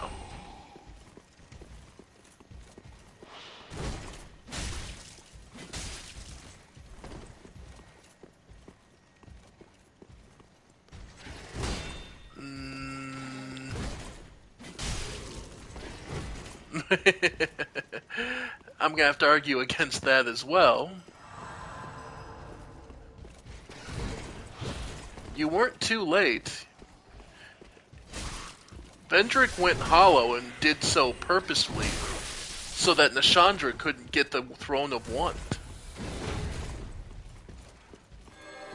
You were never a consideration. You were just an inevitability. So long as he kept Nashandra out, it didn't matter who. One undead would eventually follow his path.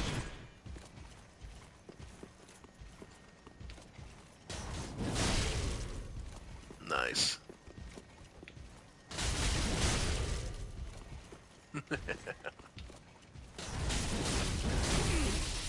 Nope.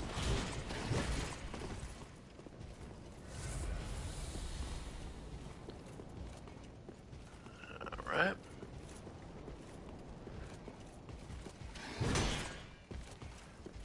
And most of the preparations and defenses Vendrick left behind in his own castle among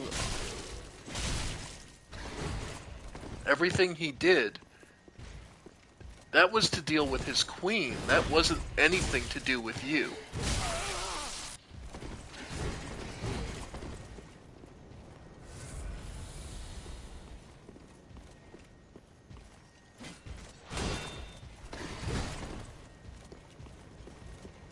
Hell, he purposely set up and guided your journey into.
Fake ancient dragon, huh?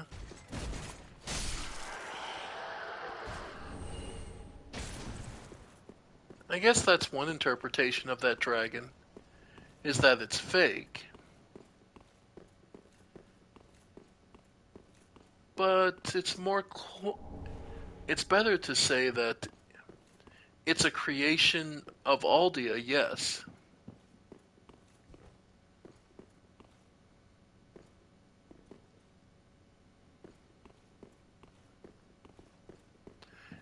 That dragon was a creation of Aldia, but it was replicating the giant dragon you see down in Crystal Cove.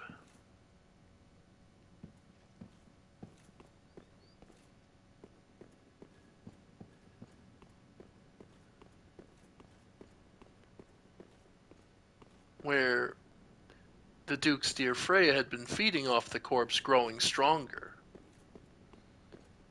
Both Aldia and Vendrick saw this.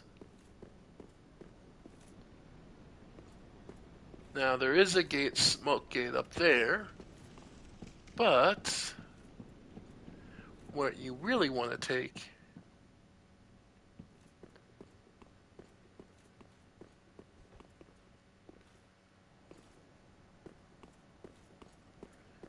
is check around the side here for the red tearstone ring if you really want it. It's not really going to help you that much. It's one of the few ways you can boost your attack in general, but it is kind of eh.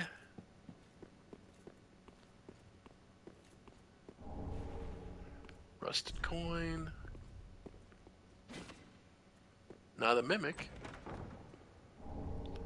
More Titanite scales. To improve your weapons. And most importantly, nope. It'll happen to you too. Could this be pointless? A little, at least for right now.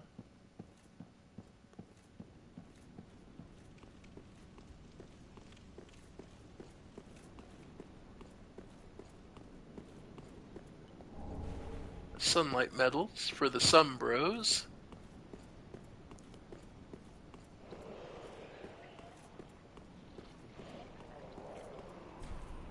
Doesn't open from this side. And then this elevator, which does work.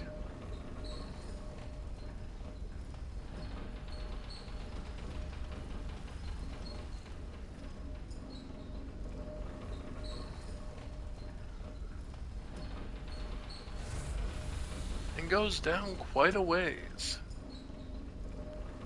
But that's because it spits you out.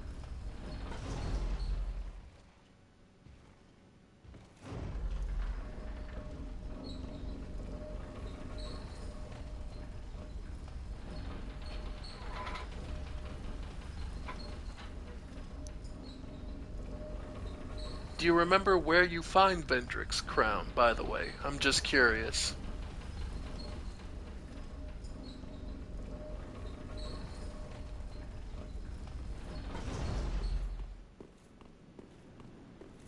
Alright.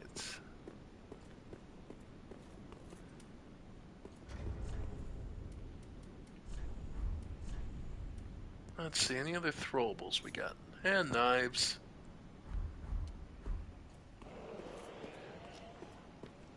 Alright. And as you might expect, up here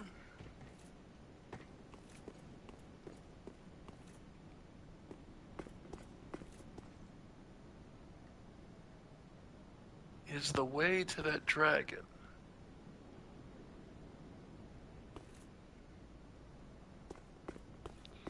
But also a way further inside.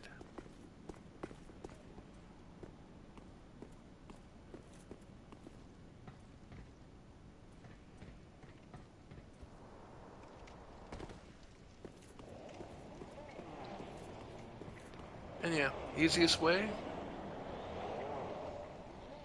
is to drop down here. Or you could stand here and launch firebombs.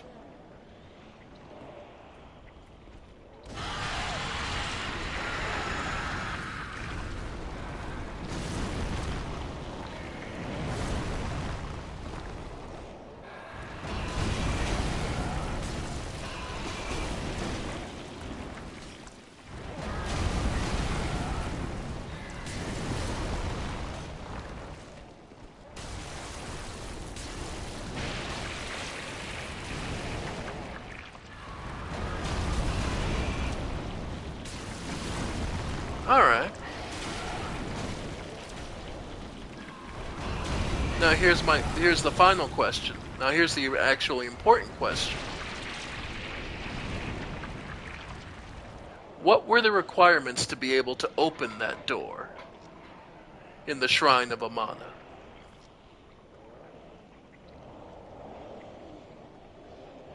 Yeah, don't have enough HP. And we wouldn't survive this fall, more than likely. Just so you're aware, this is a way you could drop down. I don't have that many souls, why not? This'll be funny. Yep. No, I wasn't gonna... The fall wasn't going to kill me, but most times that's...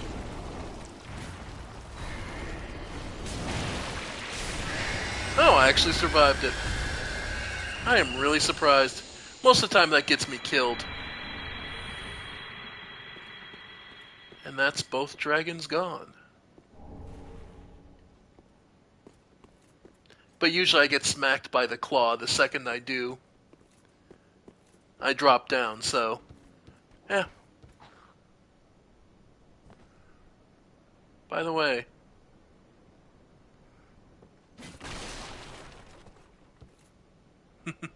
that box will always look... the lighting on that box will always make me laugh, because every time I think it's like one of the enemies, like using a branch. But no.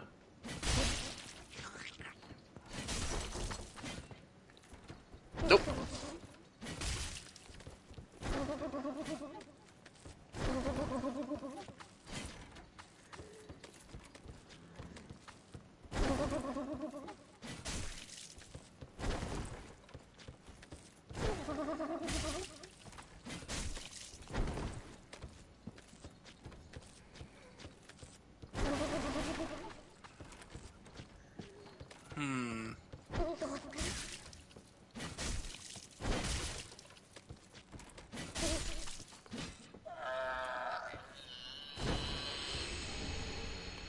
The Sunlight Straight Sword.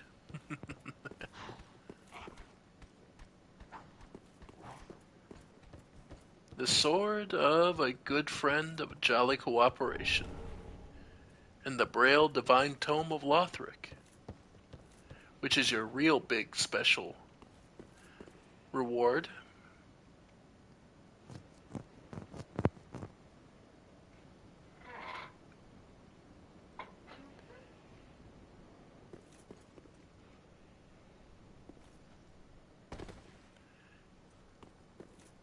Right. You needed to be in human form. That door could not be opened by anyone undead. Anyone undead or tainted by the darkness would never be able to open that door.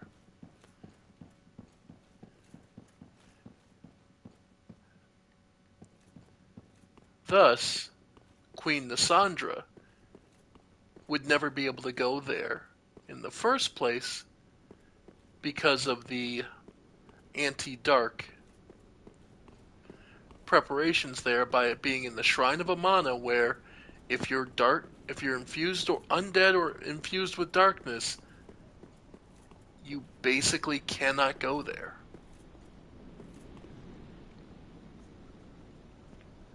Alright.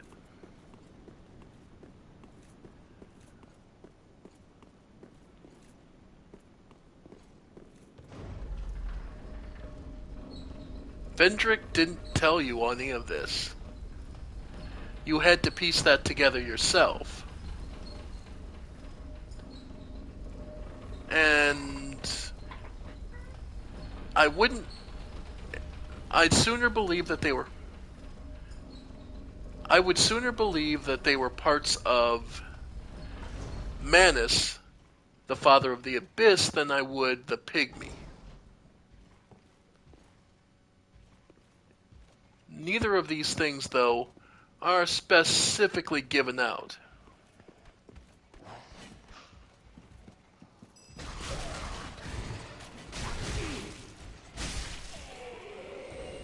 So,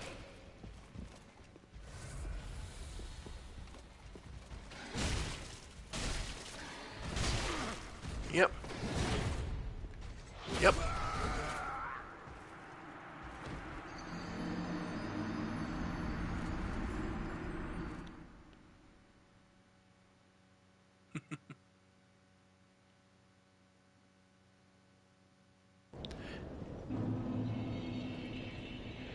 And in truth, you've glossed over quite a bit of the world, but we'll leave it be. There's a lot of this. It's easy to talk about the story, but it's another thing to lose yourself and immerse yourself in the world. And that's where I tend to enjoy myself most.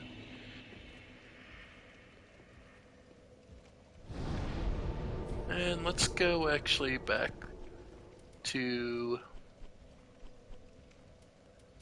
dancers. Dancers will be the simplest to use.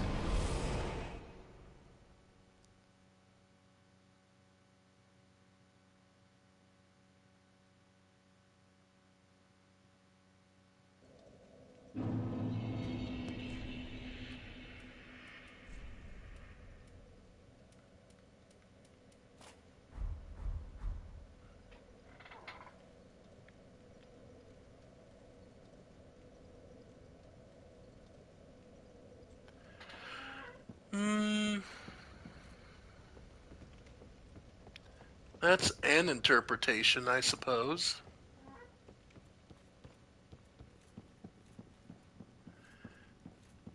But if you go too far into Dark Souls 3, I will have to mute you, Survivor. We haven't we haven't seen this story to completion yet. So there's still some stuff we need to see.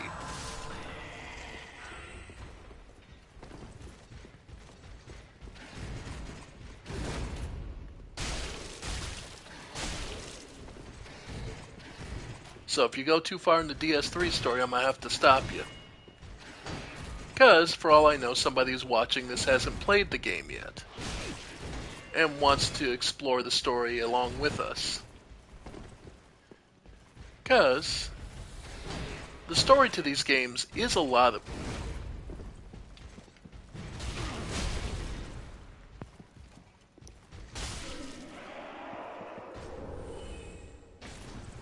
A lot of people do love the story of these games.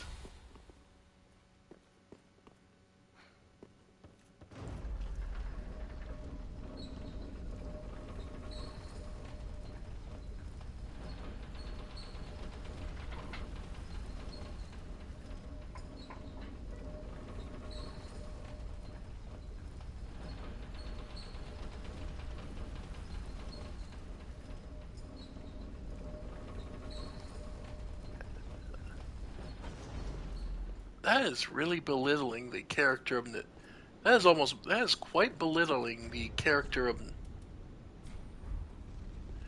That is Aldia.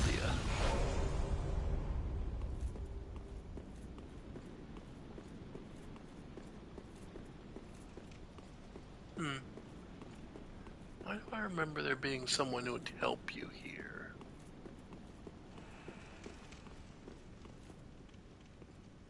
Yeah, Aegon. That's right. Aegon of Karim.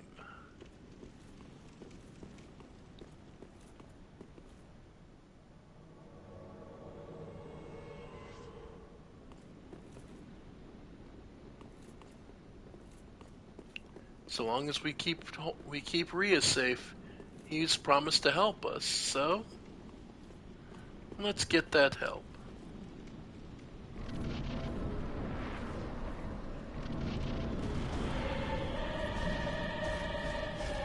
All right.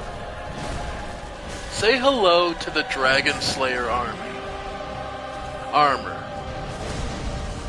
An army of one. Powerful, devastating,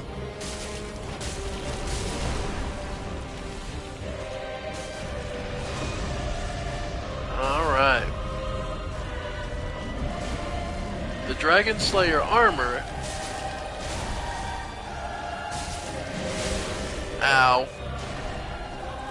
An ancient weapon.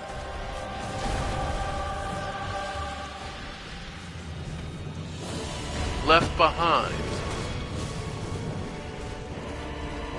incapable of its lightning-infused attacks.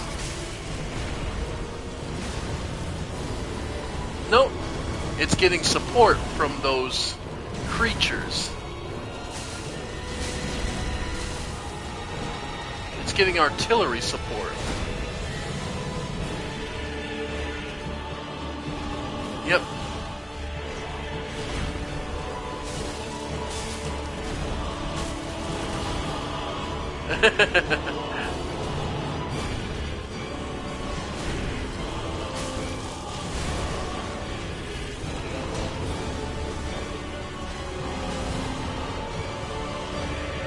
You gloss over way too many details and interesting things to note for my taste, but hey.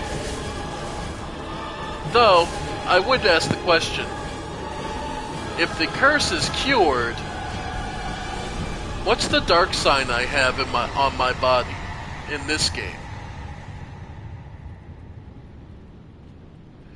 And as you can see, I mean, we have a dark sign.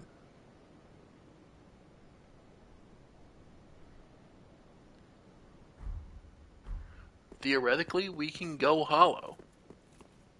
Which, I did read it through. And something we just got our hands on. Soul of the Dragon Slayer Armor. The Dragon Slayer armor, controlled by the pilgrim butterfly, lost its master long ago, but still remembers their sporting hunts.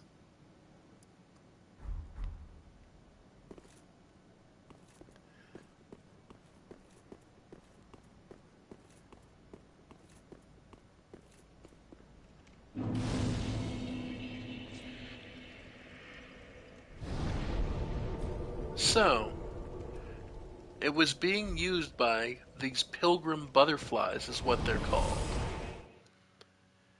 They're the butterflies that rise from the pilgrims. Makes sense.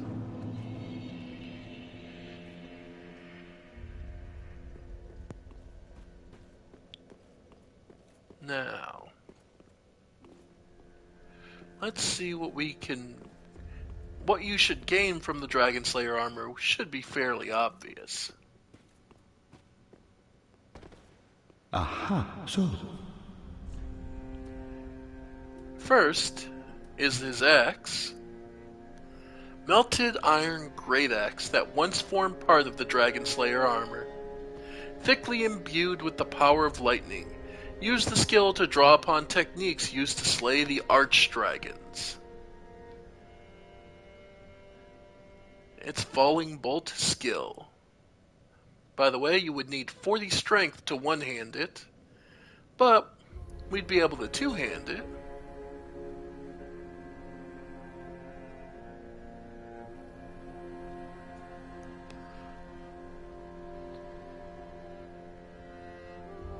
Hold axe high in the air to gather fierce lightning, and smash the ground to whip bolts to the ground.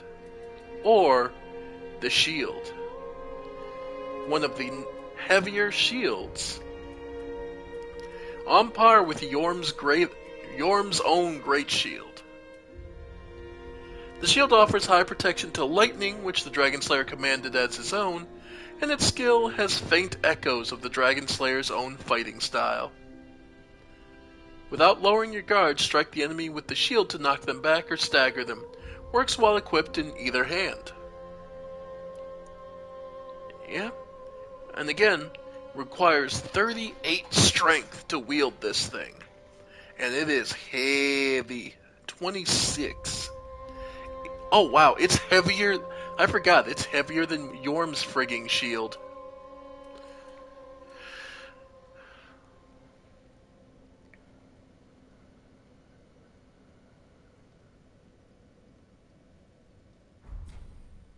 Now.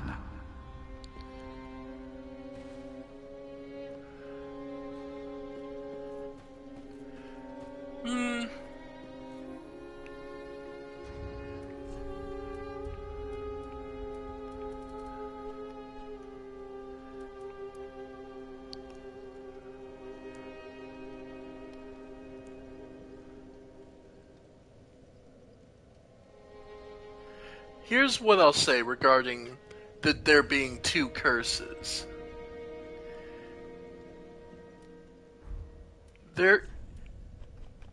Every undead has this sign on them, the dark sign.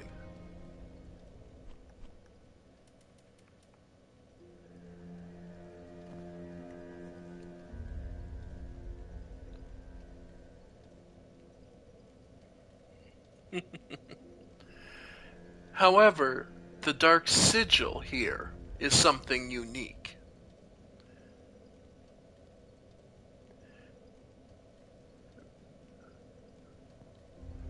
The dark sigil will never heal, but there is a tale told of a firekeeper who returned from the abyss and brought great comfort to a bearer of the curse.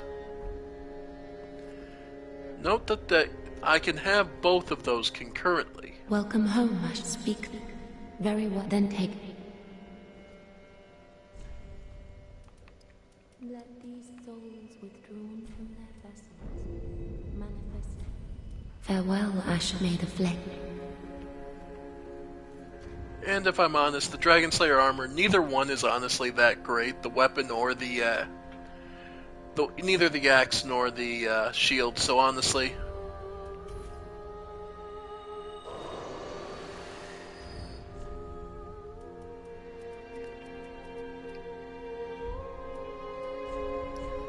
so let's see. That put us at, yep, 29 out of the 40.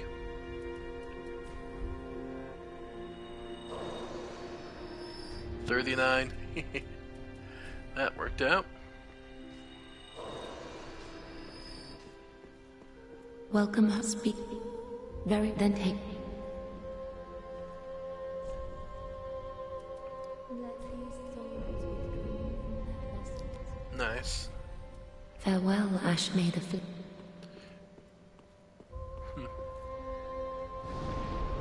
The story in the world. Oh, burn undead bone shards. Alright. So let's.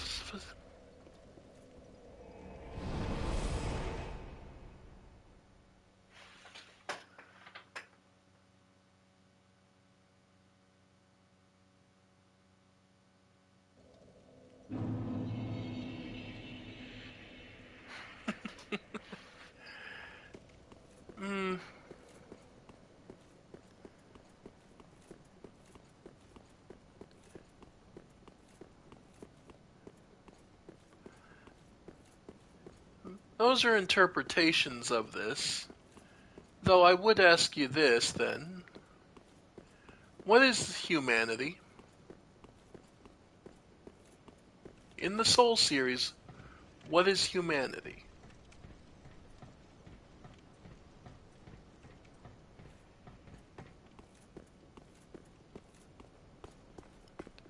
Well,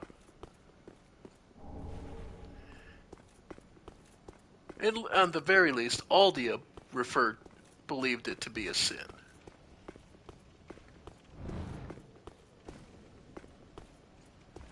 Alright.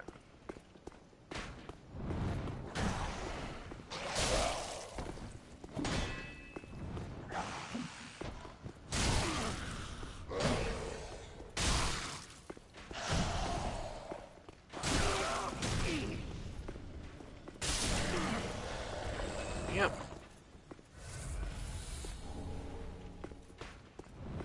There we go. Dodge their shots.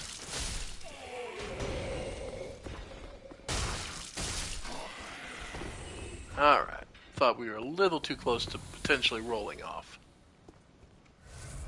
Nice.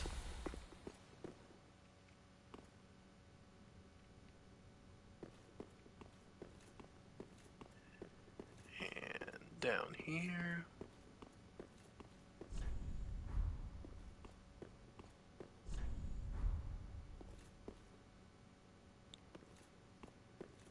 Alright.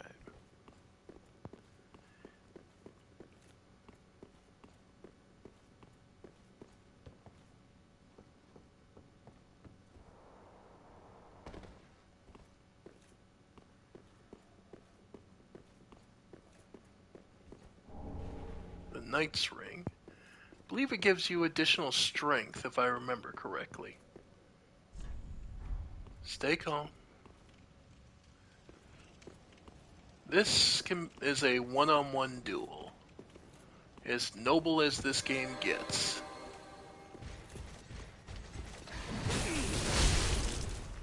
Yep.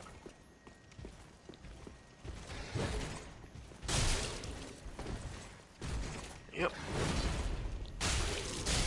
Time your spacing. And you can get through. here is a famous statue, or Titanite scales.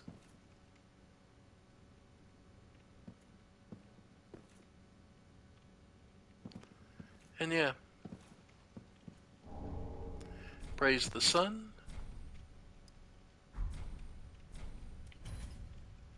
Offer one of the sunlight medals we've given.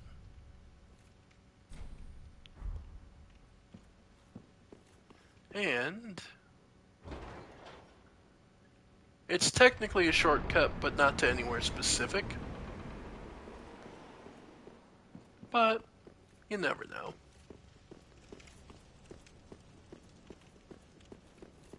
I'm trying to think if that's about all that's back here. It's mostly just so you have easy access to offer your sunlight medals for helping out other people. But yeah, the statue of the war god, already more decayed, broken.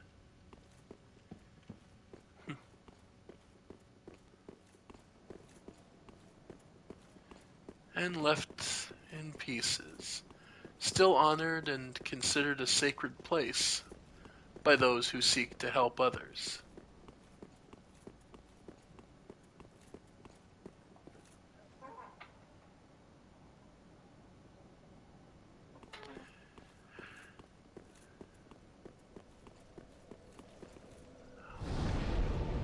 Well, we'll eventually get into the real purpose behind humanity and defining it,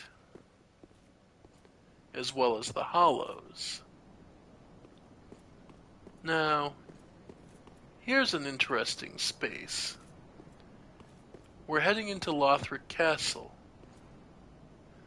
One could easily assume that was King Osiris and his queen greeting and beckoning you in.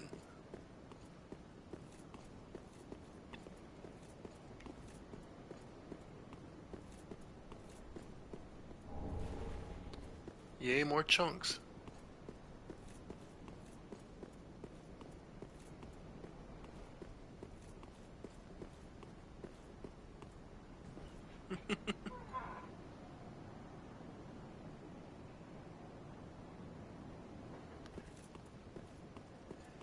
You've given a very brief and accuracy questionable shorthand of the story of Dark Souls 1 and 2. Yes.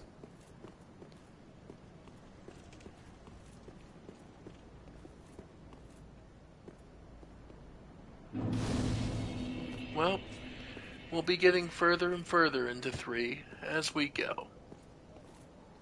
And here we find the Grand Archives key and Goddard twin swords.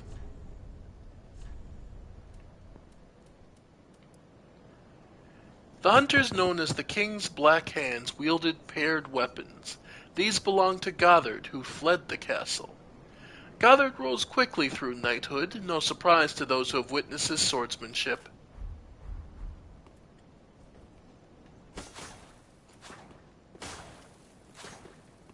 Yeah. A pretty adept sword style.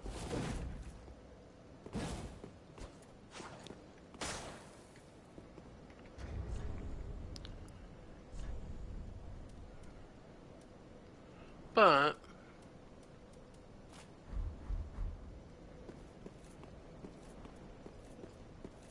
as you can see, the contraption does not move. We'll have to come back for this. And from here, the king statue, we now get a fuller view of where we're headed into. There we see statues, winged statues of the primordial serpent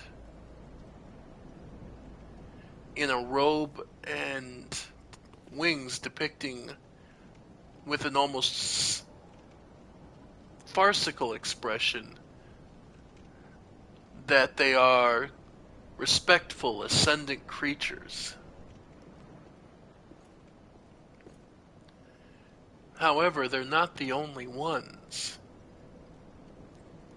These leaking creatures with faces hidden behind tentacles, it looks like.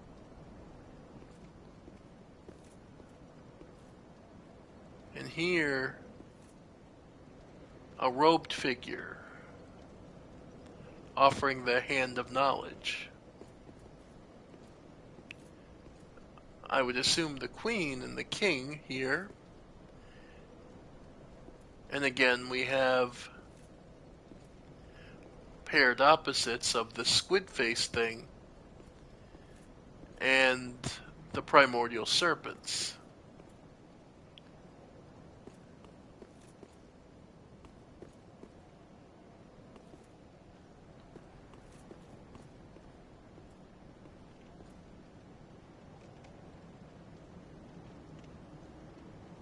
And here we see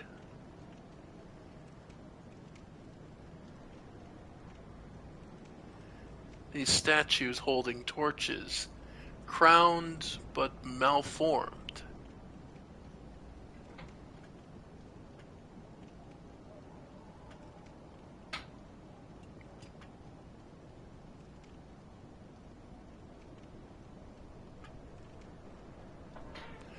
Unfortunately, this story is far, far away, not that simple. And unfortunately, no. The person you play in Dark Souls 1 and 2 are completely different people. Separated by time, tide, fate, and amongst other things. 2 takes place somewhere far away. Hell, 2 doesn't even take place in the same level of existence.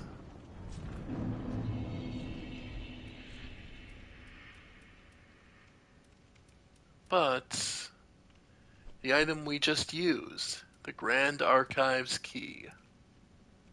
Key to the main entrance of the Grand Archives of Lothric. With the fire fading and the spreading pus of man tainting the castle, the Grand Archives closed its doors for good. Today, only a few of its keys remain. This one likely belonged to Goddard, one of the king's Black Hands, who fled the castle. But unfortunately, this is as far as Goddard got. Even his adept swordplay wasn't good enough to keep him out of harm's way. And he's left as sort of a warning for anyone who would come in further. Ladies and gentlemen, welcome to the Grand Archives, the tome, the gathering place of knowledge.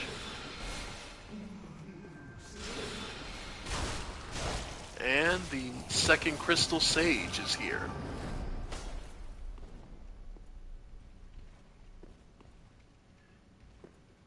Now, this place has all sorts of defenses and traps for you.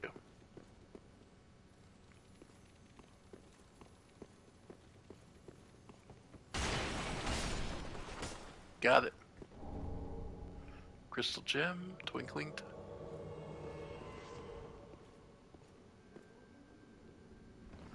Invaded by dark spirit. All right, because I'm actually still in human form. Okay. I'm just gonna head near the bonfire so I can get my souls back easy.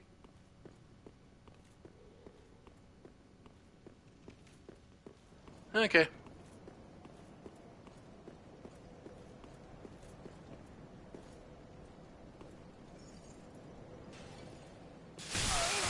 Yeah, I don't really care. Come kill me.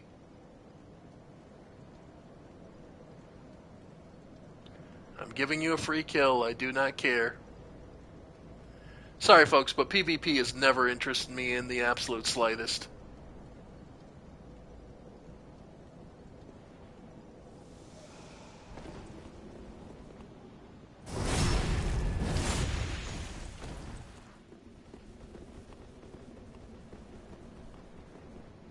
No, I'm not saying that. In fact, I like to explain things. but I like things to make I like things to make sense.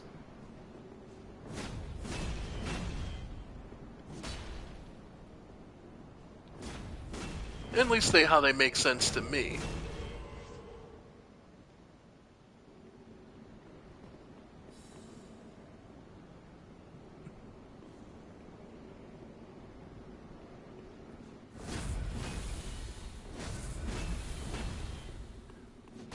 And yeah, nothing frustrates PvP players than someone who genuinely does not care and is waiting just to die. Alright. There you go.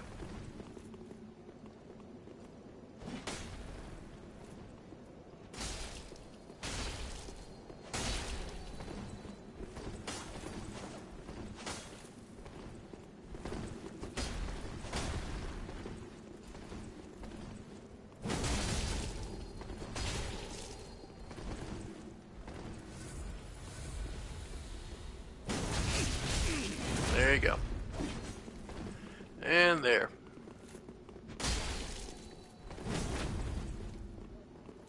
Yep.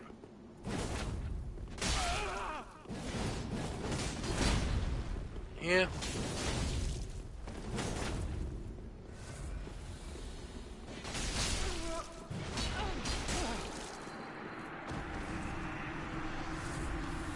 Yeah.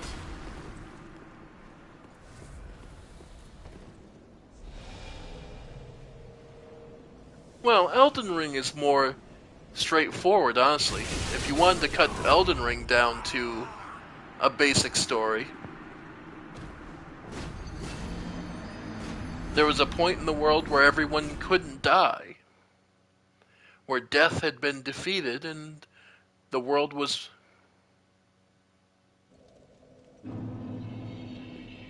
Well, no, because they delight in human suffering, and unfortunately, I don't care. So nothing frustrates them more than someone who's just standing there waiting to go, okay, just kill me.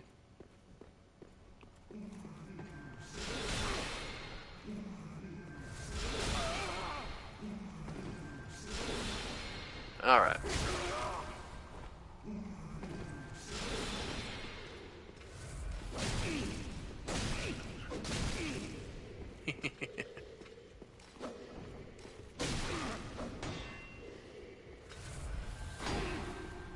Alright.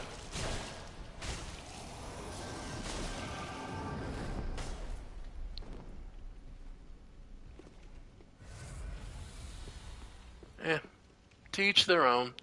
It's how you enjoy the game. Everyone's got their own feelings towards it.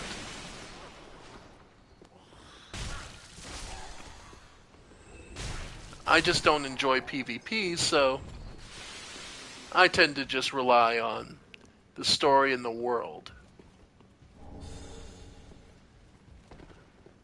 Anyway.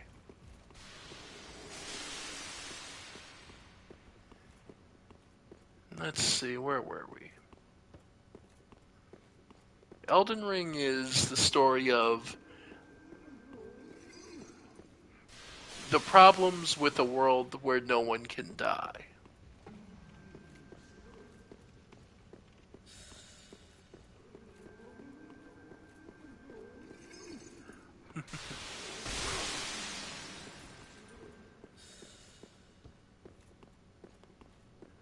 Alright.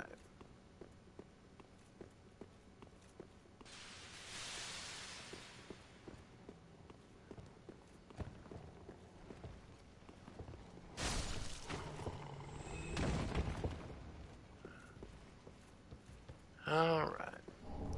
The Grand Archives. This place... Listen. Yep, Black Knight Shield. It's one of the better medium shields in this game. Now, the Scholars here. And the Scholar's Candlestick.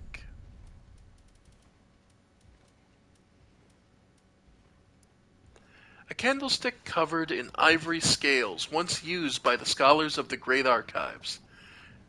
This served as their guiding light as well as a tool of self-restraint. Even today, wielders of this weapon benefit from the resulting sorcery-strengthening properties. So, its skill reveals additional guidance, so extra messages. But overall,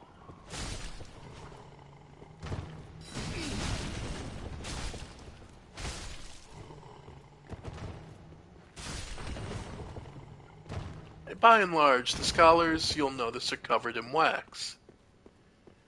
Well, that seems kind of weird. Dunk head in wax. Why would I want to do that?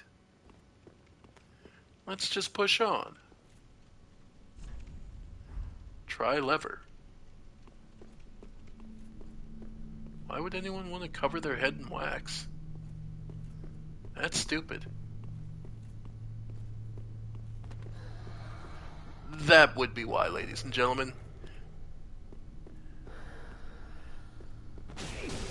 Yep. These hands are all over the place. And they deal not only damage, but inflict curse. However,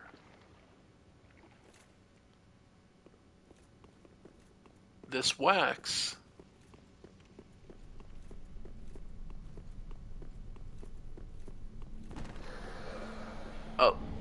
deems you as one of their own, and basically allows you easy access, so long as the wax endures. I believe it's timed based on where you get it from.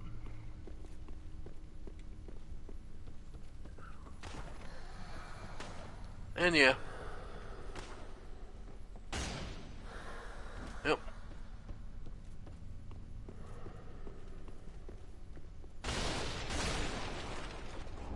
Got that one.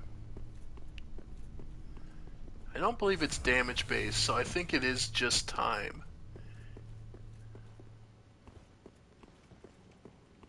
So you have a certain amount of time before it wears off, and then you're vulnerable to that touch.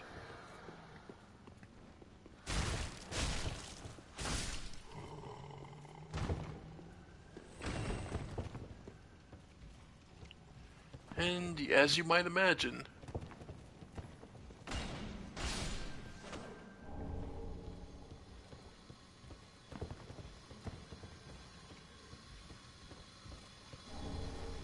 yep. Yeah. By the way, yeah, you're still being shot at by the sage. So,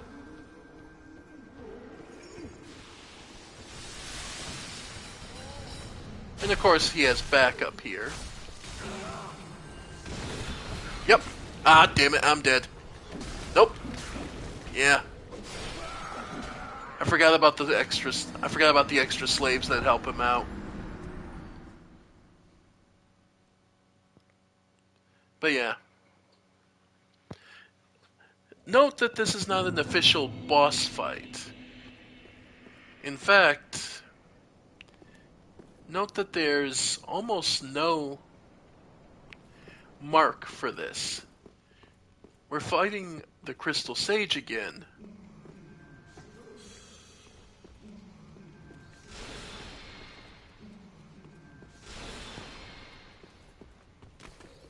But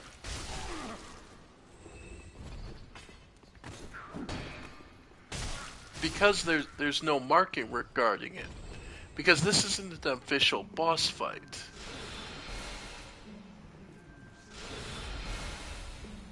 bosses are noted as sort of a distinction. I believe we get another Crystal Sage's soul from him, marking that he is in fact extremely steeped in power, a twisted soul, as the game likes to call it. It is, however, worth noting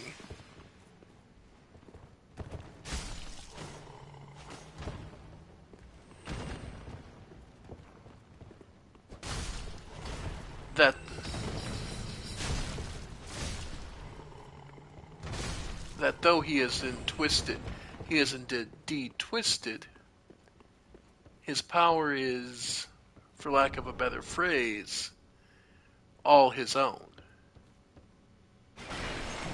That this is all power from his learning, from his time spent.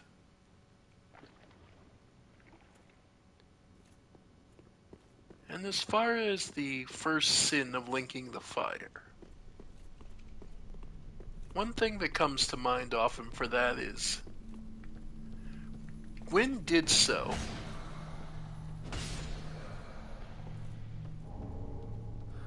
Gwyn linked the fire.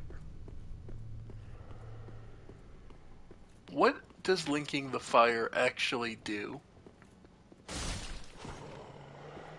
Like, what are you linking to what?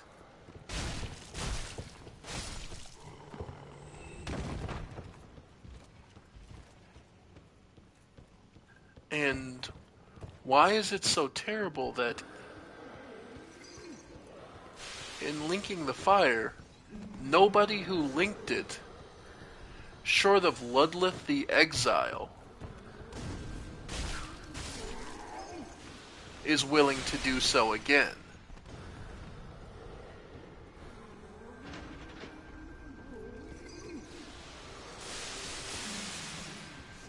By the way, we just lowered a bookcase.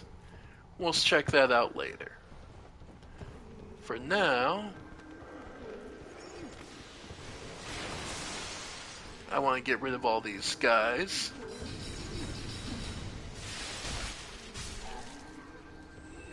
Yeah, all these slaves that are coming after us.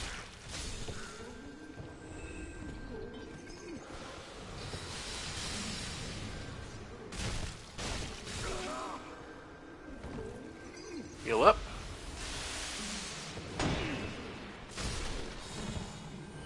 Okay.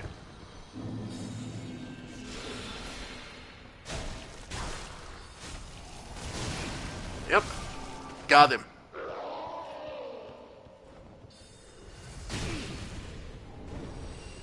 Yep. Oh no, we get this crystal scroll that time.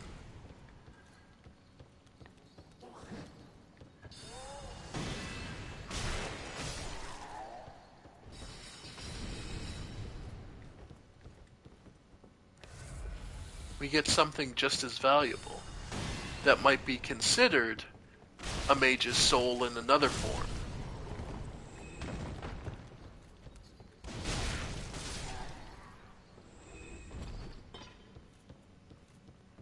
A crystal scroll. Secret crystal scroll of the Grand Archives of Lothric. These sorceries are the work of the Pale Drake Seath the Scaleless, whom Logan is said to have been met, a branch of sorcery that has been carried on by the Crystal Sages, who were inspired by the magic created by Logan after he went insane. He left some writings from that time.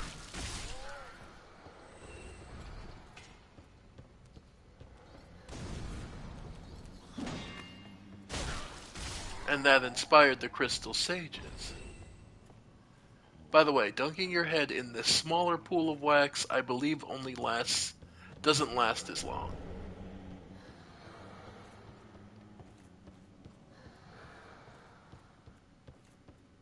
But if you need it for like pulling the switch,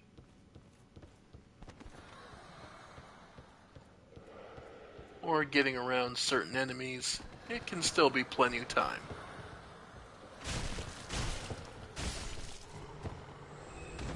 Alright. Titanite scale, very nice.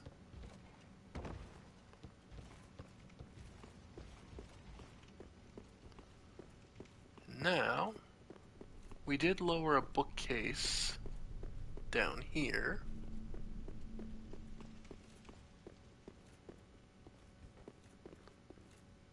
Let's see.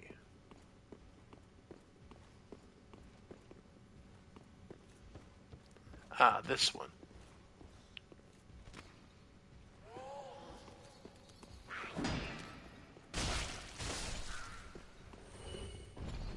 Because if I remember right, there's another ambush like a knight here.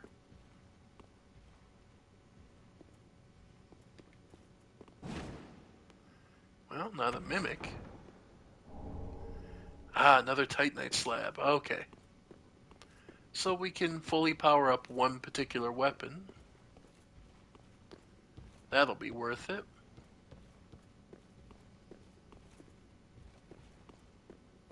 And note you can hear a knight walking around in here. Well, there he is.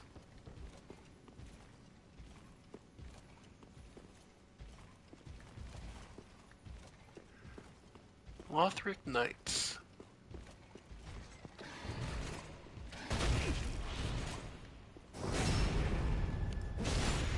Traditionally wore the red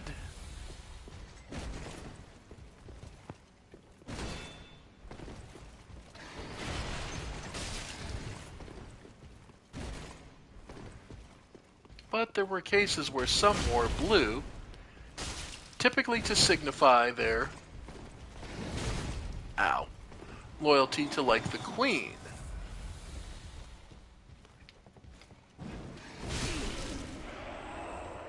There we go.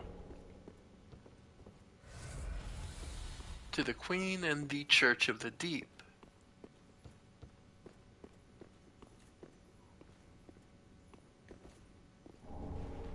Titanite chunk. And hidden here in the back room, a crystal chime. A strange fusion of faith and intelligence.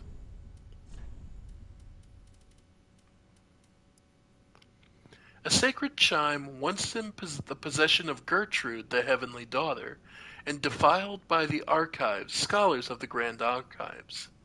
The power of crystals granted the scholars a degree of success. In this case, their work enabled this chime to be suitable for casting both miracles and sorceries, while still remaining the skill that allows them to gain gentle prayer. Makes this chime not great for casting, as its spell buff is actually terrible by comparison to other casting implements. However, this is prime for specific hex builds, because being able to just quietly add on or enchant, using it in the left hand to enchant your right hand weapon can be incredibly powerful, especially if you're built to buff, say, I don't know, Darkblade or something else to hex enchant your weapon.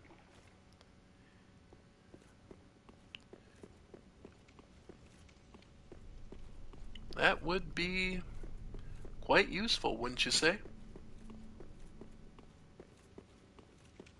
Let's see. Ah. Kick ladder. Ah, there's the shortcut.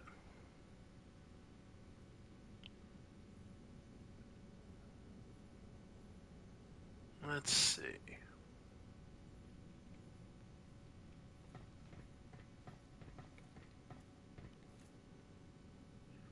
Let's see. I forget how you drop down to get that.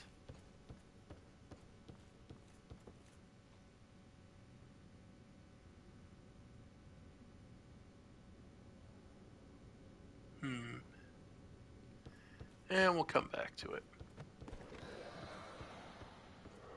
Either way, we've managed to finish off the sorcerer.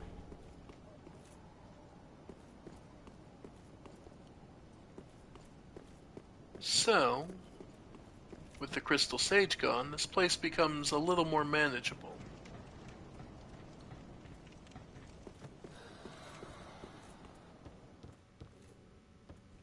And we can head further in.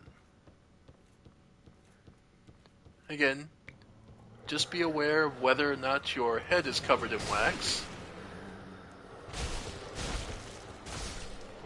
Because the second you aren't, this place becomes a hell of a lot harder to navigate. And again, those hands do both damage and curse buildup. So, it can be rough here. Shriving stones.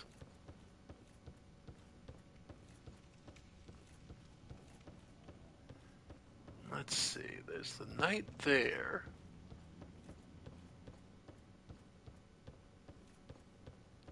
Yeah, that's how you drop down to there. But heading up here. Ah, this is what we were looking for. The shortcut. This way, even if you didn't defeat the Crystal Sage, you still wouldn't need to. You could just run past him. Because the Grand Archives loves its shortcuts. Alright. Let's head back and see what we got access to.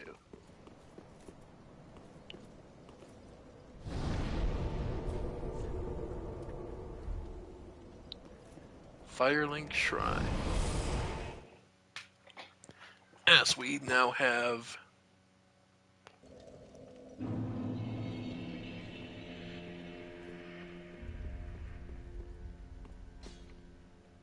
let's start with the scroll we got.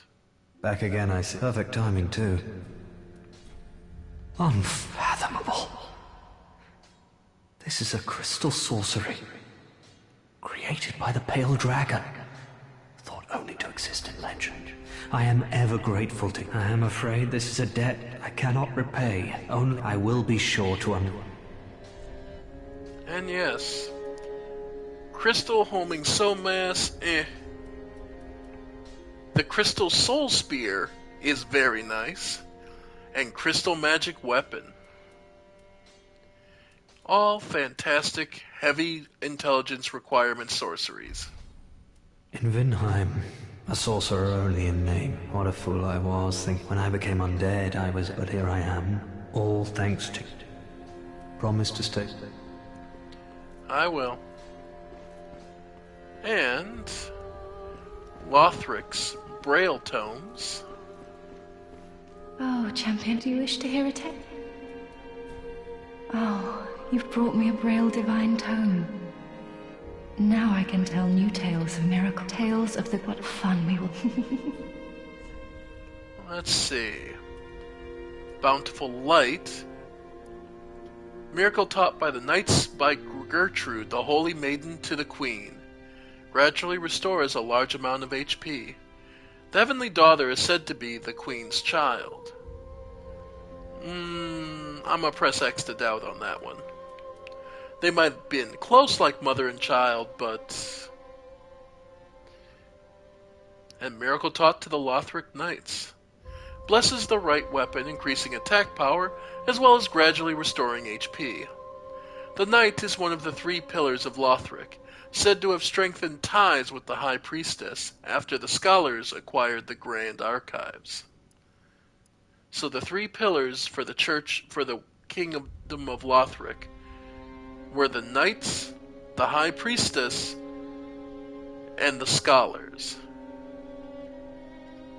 We've seen the power of the Knights firsthand. They are fervent in their dedication to the point that even after becoming undead, they still patrol and serve the castle. The High Priestess, well, the Dancer didn't kill her, but she was killed by someone, and the Dancer came free. It must be noted that she was immensely powerful to be able to hold the Dancer like she did. And then the Scholars. We've seen their domains. And they are definitely adept. Have a pleasant, I pray for you. So yeah, we have several options.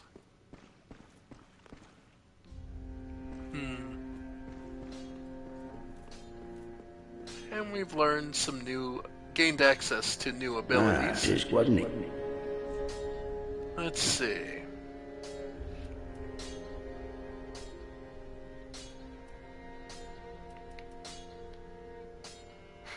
Should I? Oh, what the hell.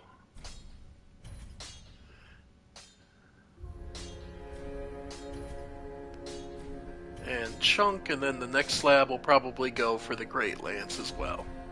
Pretty big, I don't want. So, what does that put it up? 453 to 477. The difference is this does more bleed.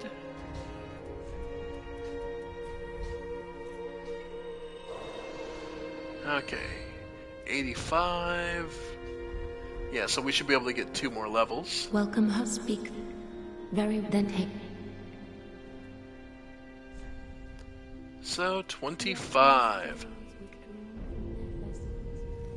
So, our stats are 25 Vigor, 10 Attunement, 25 Endurance, 15 Vitality, 30 Strength and Dexterity, 10 Intelligence, 9 Faith, and 20 Luck.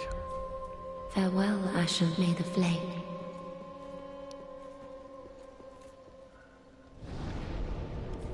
Alright.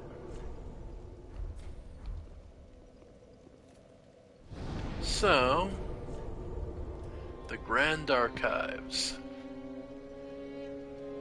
Note that the Lothric Castle symbol in the top right there. Note that it has the dark sign just floating in the sky. We see that it's looming over the castle, as if the sun itself has been blotted out.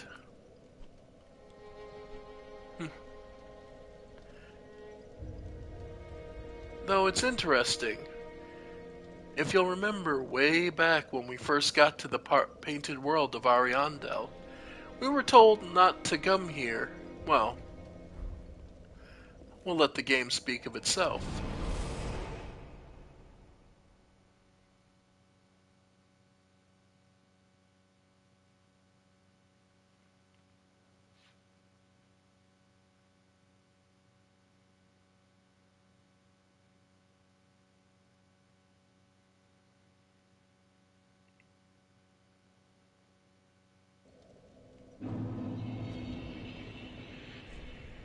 My very own home now.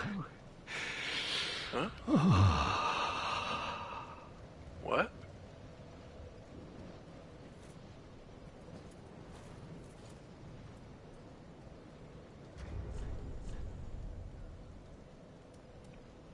Oh dear. Who said that? Oh, was it the guy who greeted us when we first got here?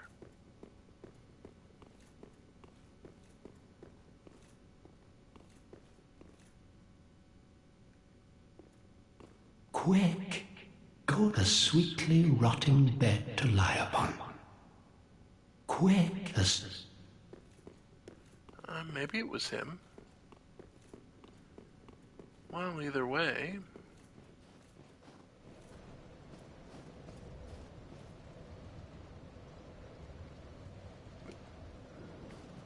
When we first came here, yeah. Before one faces the painting, one should face the depths of Lothric Castle. Well, we've not reached the absolute depths. We at least have seen some of it.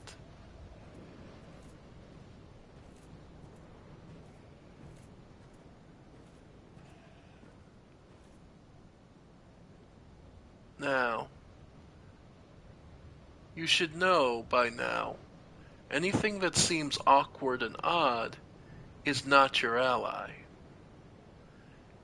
And this, honestly, should give you memories of the bugs of Irithyll.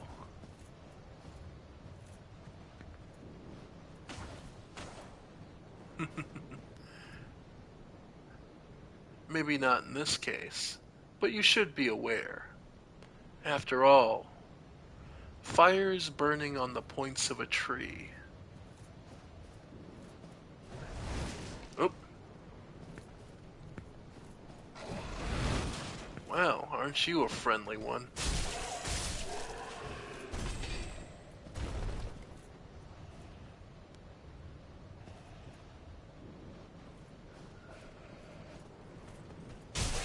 Yeah.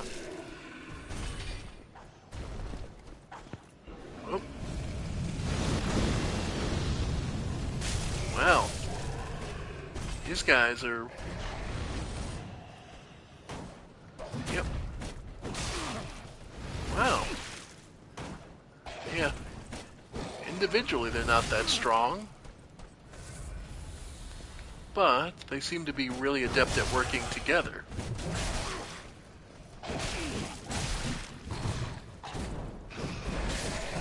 Oh! Yeah. Individually, they're not very powerful, but they know how to work together.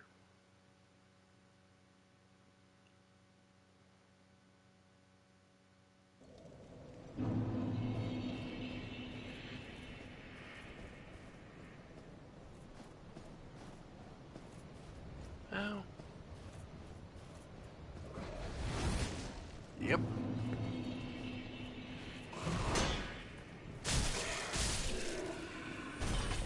Nice.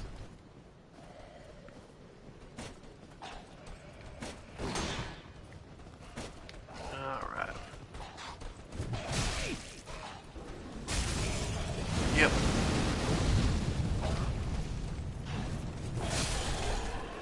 Nice.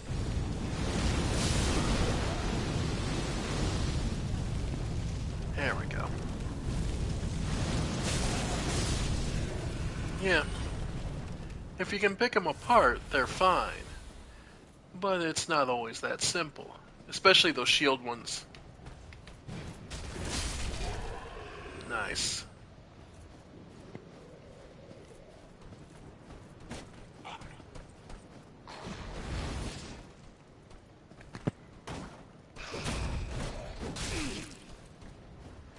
And they do a surprising amount of damage, all things considered.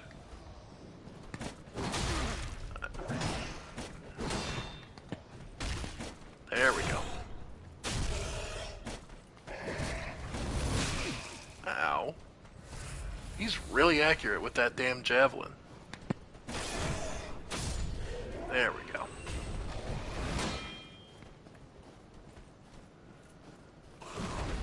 And just for that, you get shanked. Frick.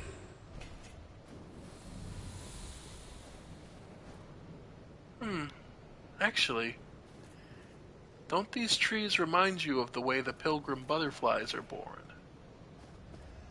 With things rising out of your back and growing and extending into wings.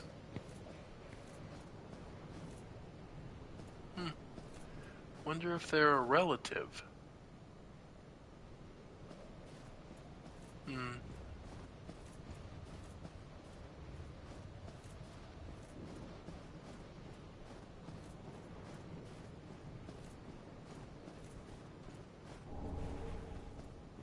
Large soul. Oh, another of these guys. Another flamethrower type. They're the followers.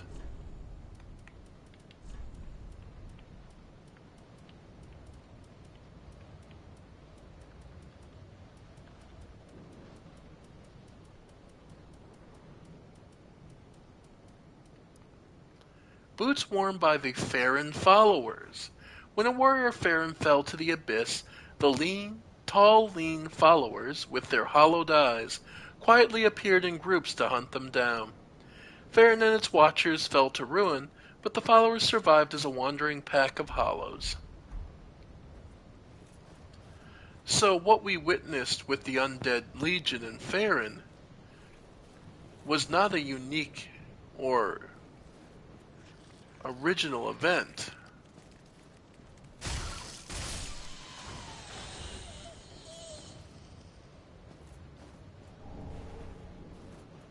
In fact, it happened many, many times, and every time the followers of Farron came up and removed those members who had fell to the dark. But unfortunately,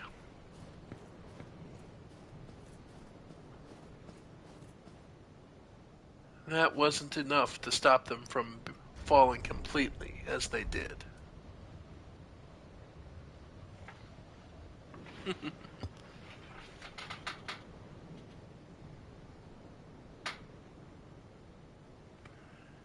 Eh, if you're just having fun with the lore, that's nothing wrong with it.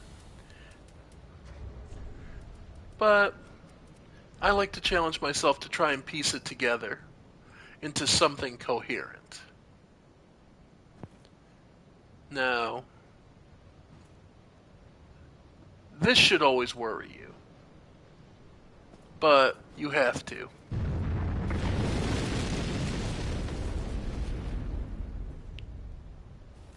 Yeah. Because this is actually the way you need to go in this area. But be prepared. They warned you that you need to be through Lothric Castle some. This is because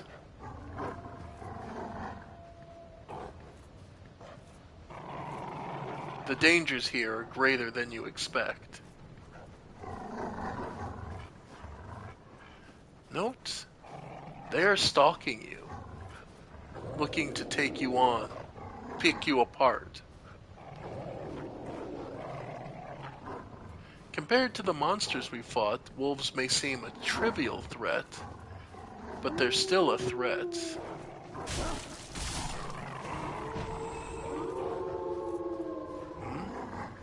They're calling.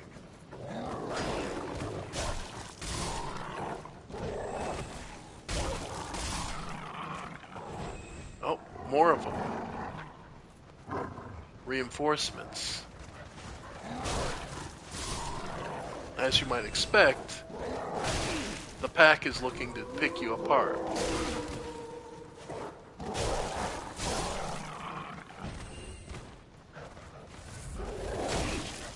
And they can pick you apart.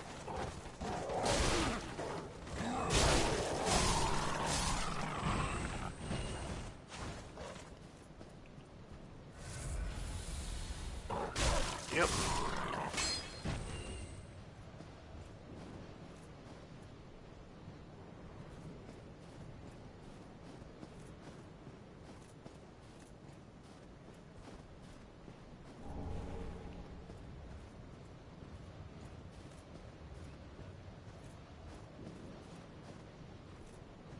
There. Do you see it? Up there on the hill.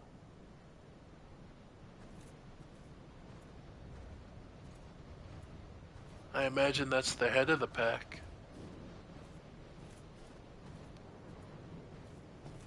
Oh.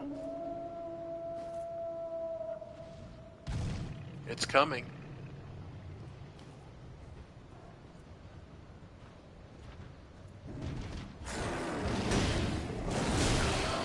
Yep.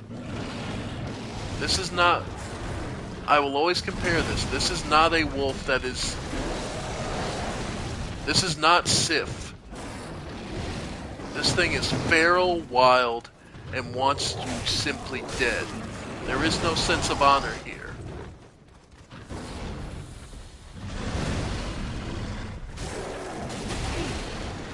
Yep. Yep. Oof.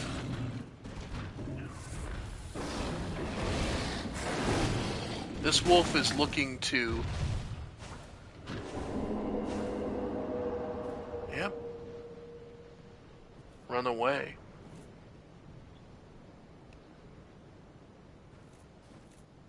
Survival is precipice.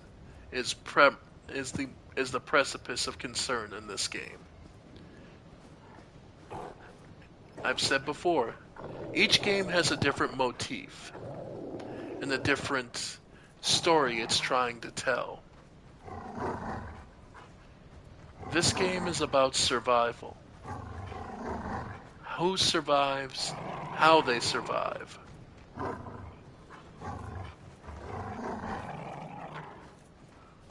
And as you can see here, having defeated the big alpha, the rest of the wolves back down. You can still hunt them, but they'll bare their fangs in protection and resistance, but they're not going to.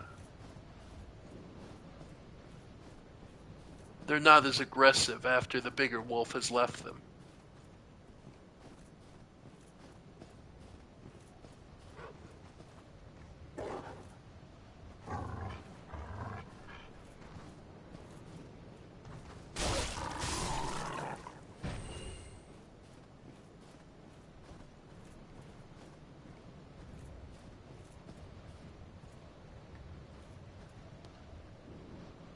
No, this one's a little different.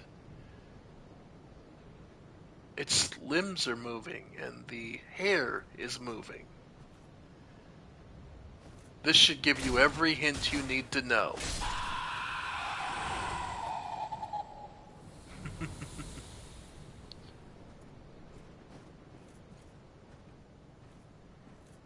So notice the little differences and save yourself a lot of headache.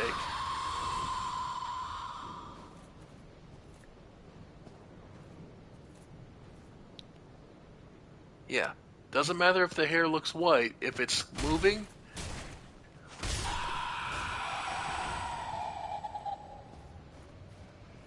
then you're not safe. Oh, yay, more of the followers. Man, they got good arms on those spears.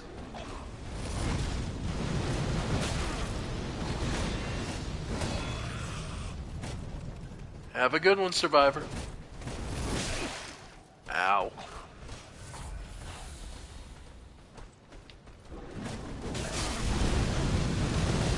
There we go.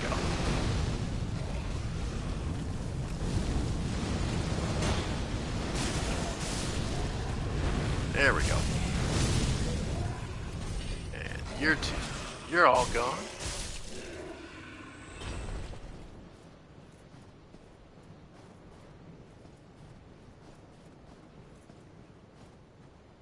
And the item, the follower javelin. A surprisingly useful weapon. Spear wielded by the Farron followers, balanced to allow for throwing. The followers attack in groups, surrounding foes, shielding themselves, and thrusting their spears at their foes. On the final command, they hurl their spears at the fallen foe to give the retired warrior an honorable send-off. Actually has decent damage and is strength based, so. And yeah, it's a spear, so you can attack with your shield up. And yeah, you can even chuck it. Decent cost for relatively cheap too. So overall, it's actually a fantastic weapon.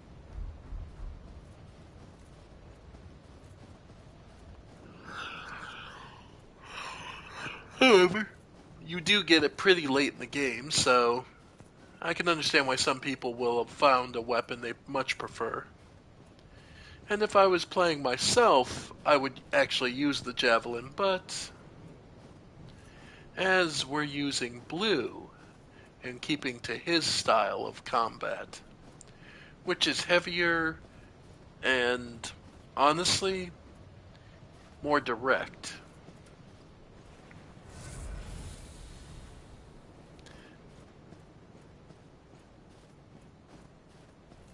Then again, I also favor spears overall. Spears, scythes, polearms are just my personal preference. Oh, and here we see somebody new.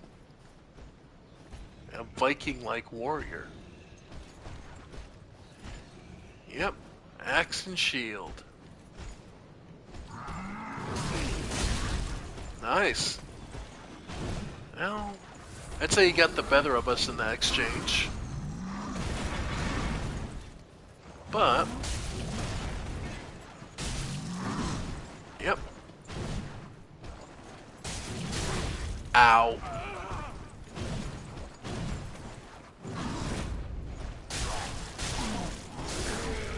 There we go. A single Titanite shard. How nice. You shouldn't have. But there are ruins here. And warriors with wolves by their side. Oh. Well, we upset something. Oh, great. That's a new trick.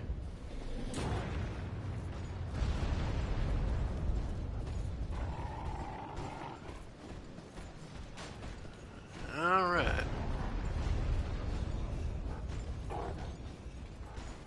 I'm just gonna head in here.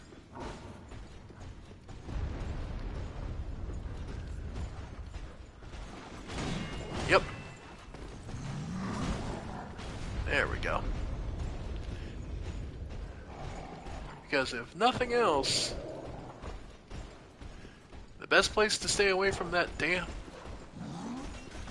archer would be here. And of course these guys are so big you can't backstab them.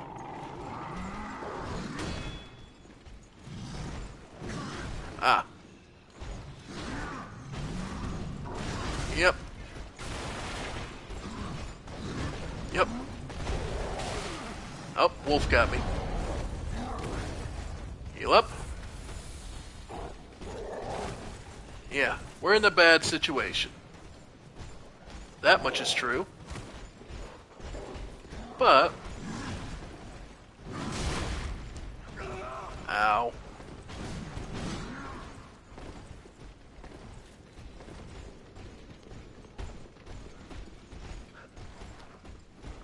Up the ladder?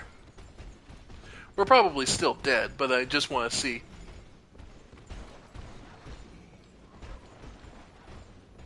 If I remember right. Yeah, that's the archer.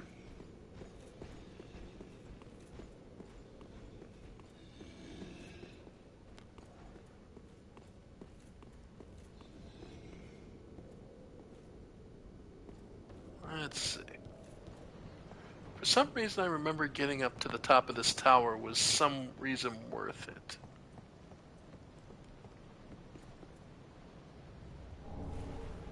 Large weary soul. The captain's ashes. Okay. I don't remember what exactly it does, but hey.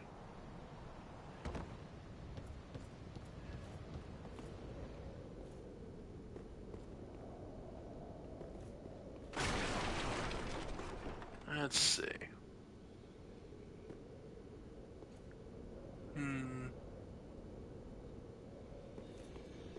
Trying to see. Where would the closest... Yeah, this looks like the most likely place. And dead.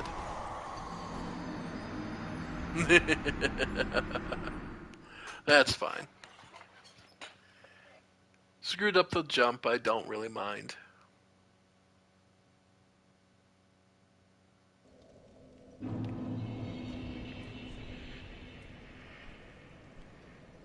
So the captain's ashes.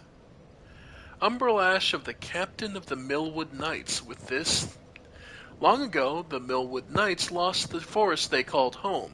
They began a journey so long that even their thoughts of their sworn enemy washed away, replaced by a vision of a cold and brittle wood.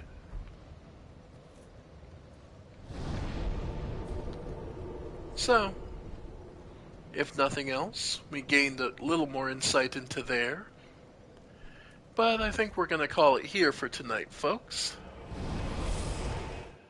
Because we've been going for quite a while. and I'm starting to get kind of sleepy. So, I think we'll call it for there. I want to thank you all for joining me. I have been the Ephemeral One, and this has been more of Dark Souls 3. Thank you all, and I'll see you next time. Bye for now, folks. Bye for now.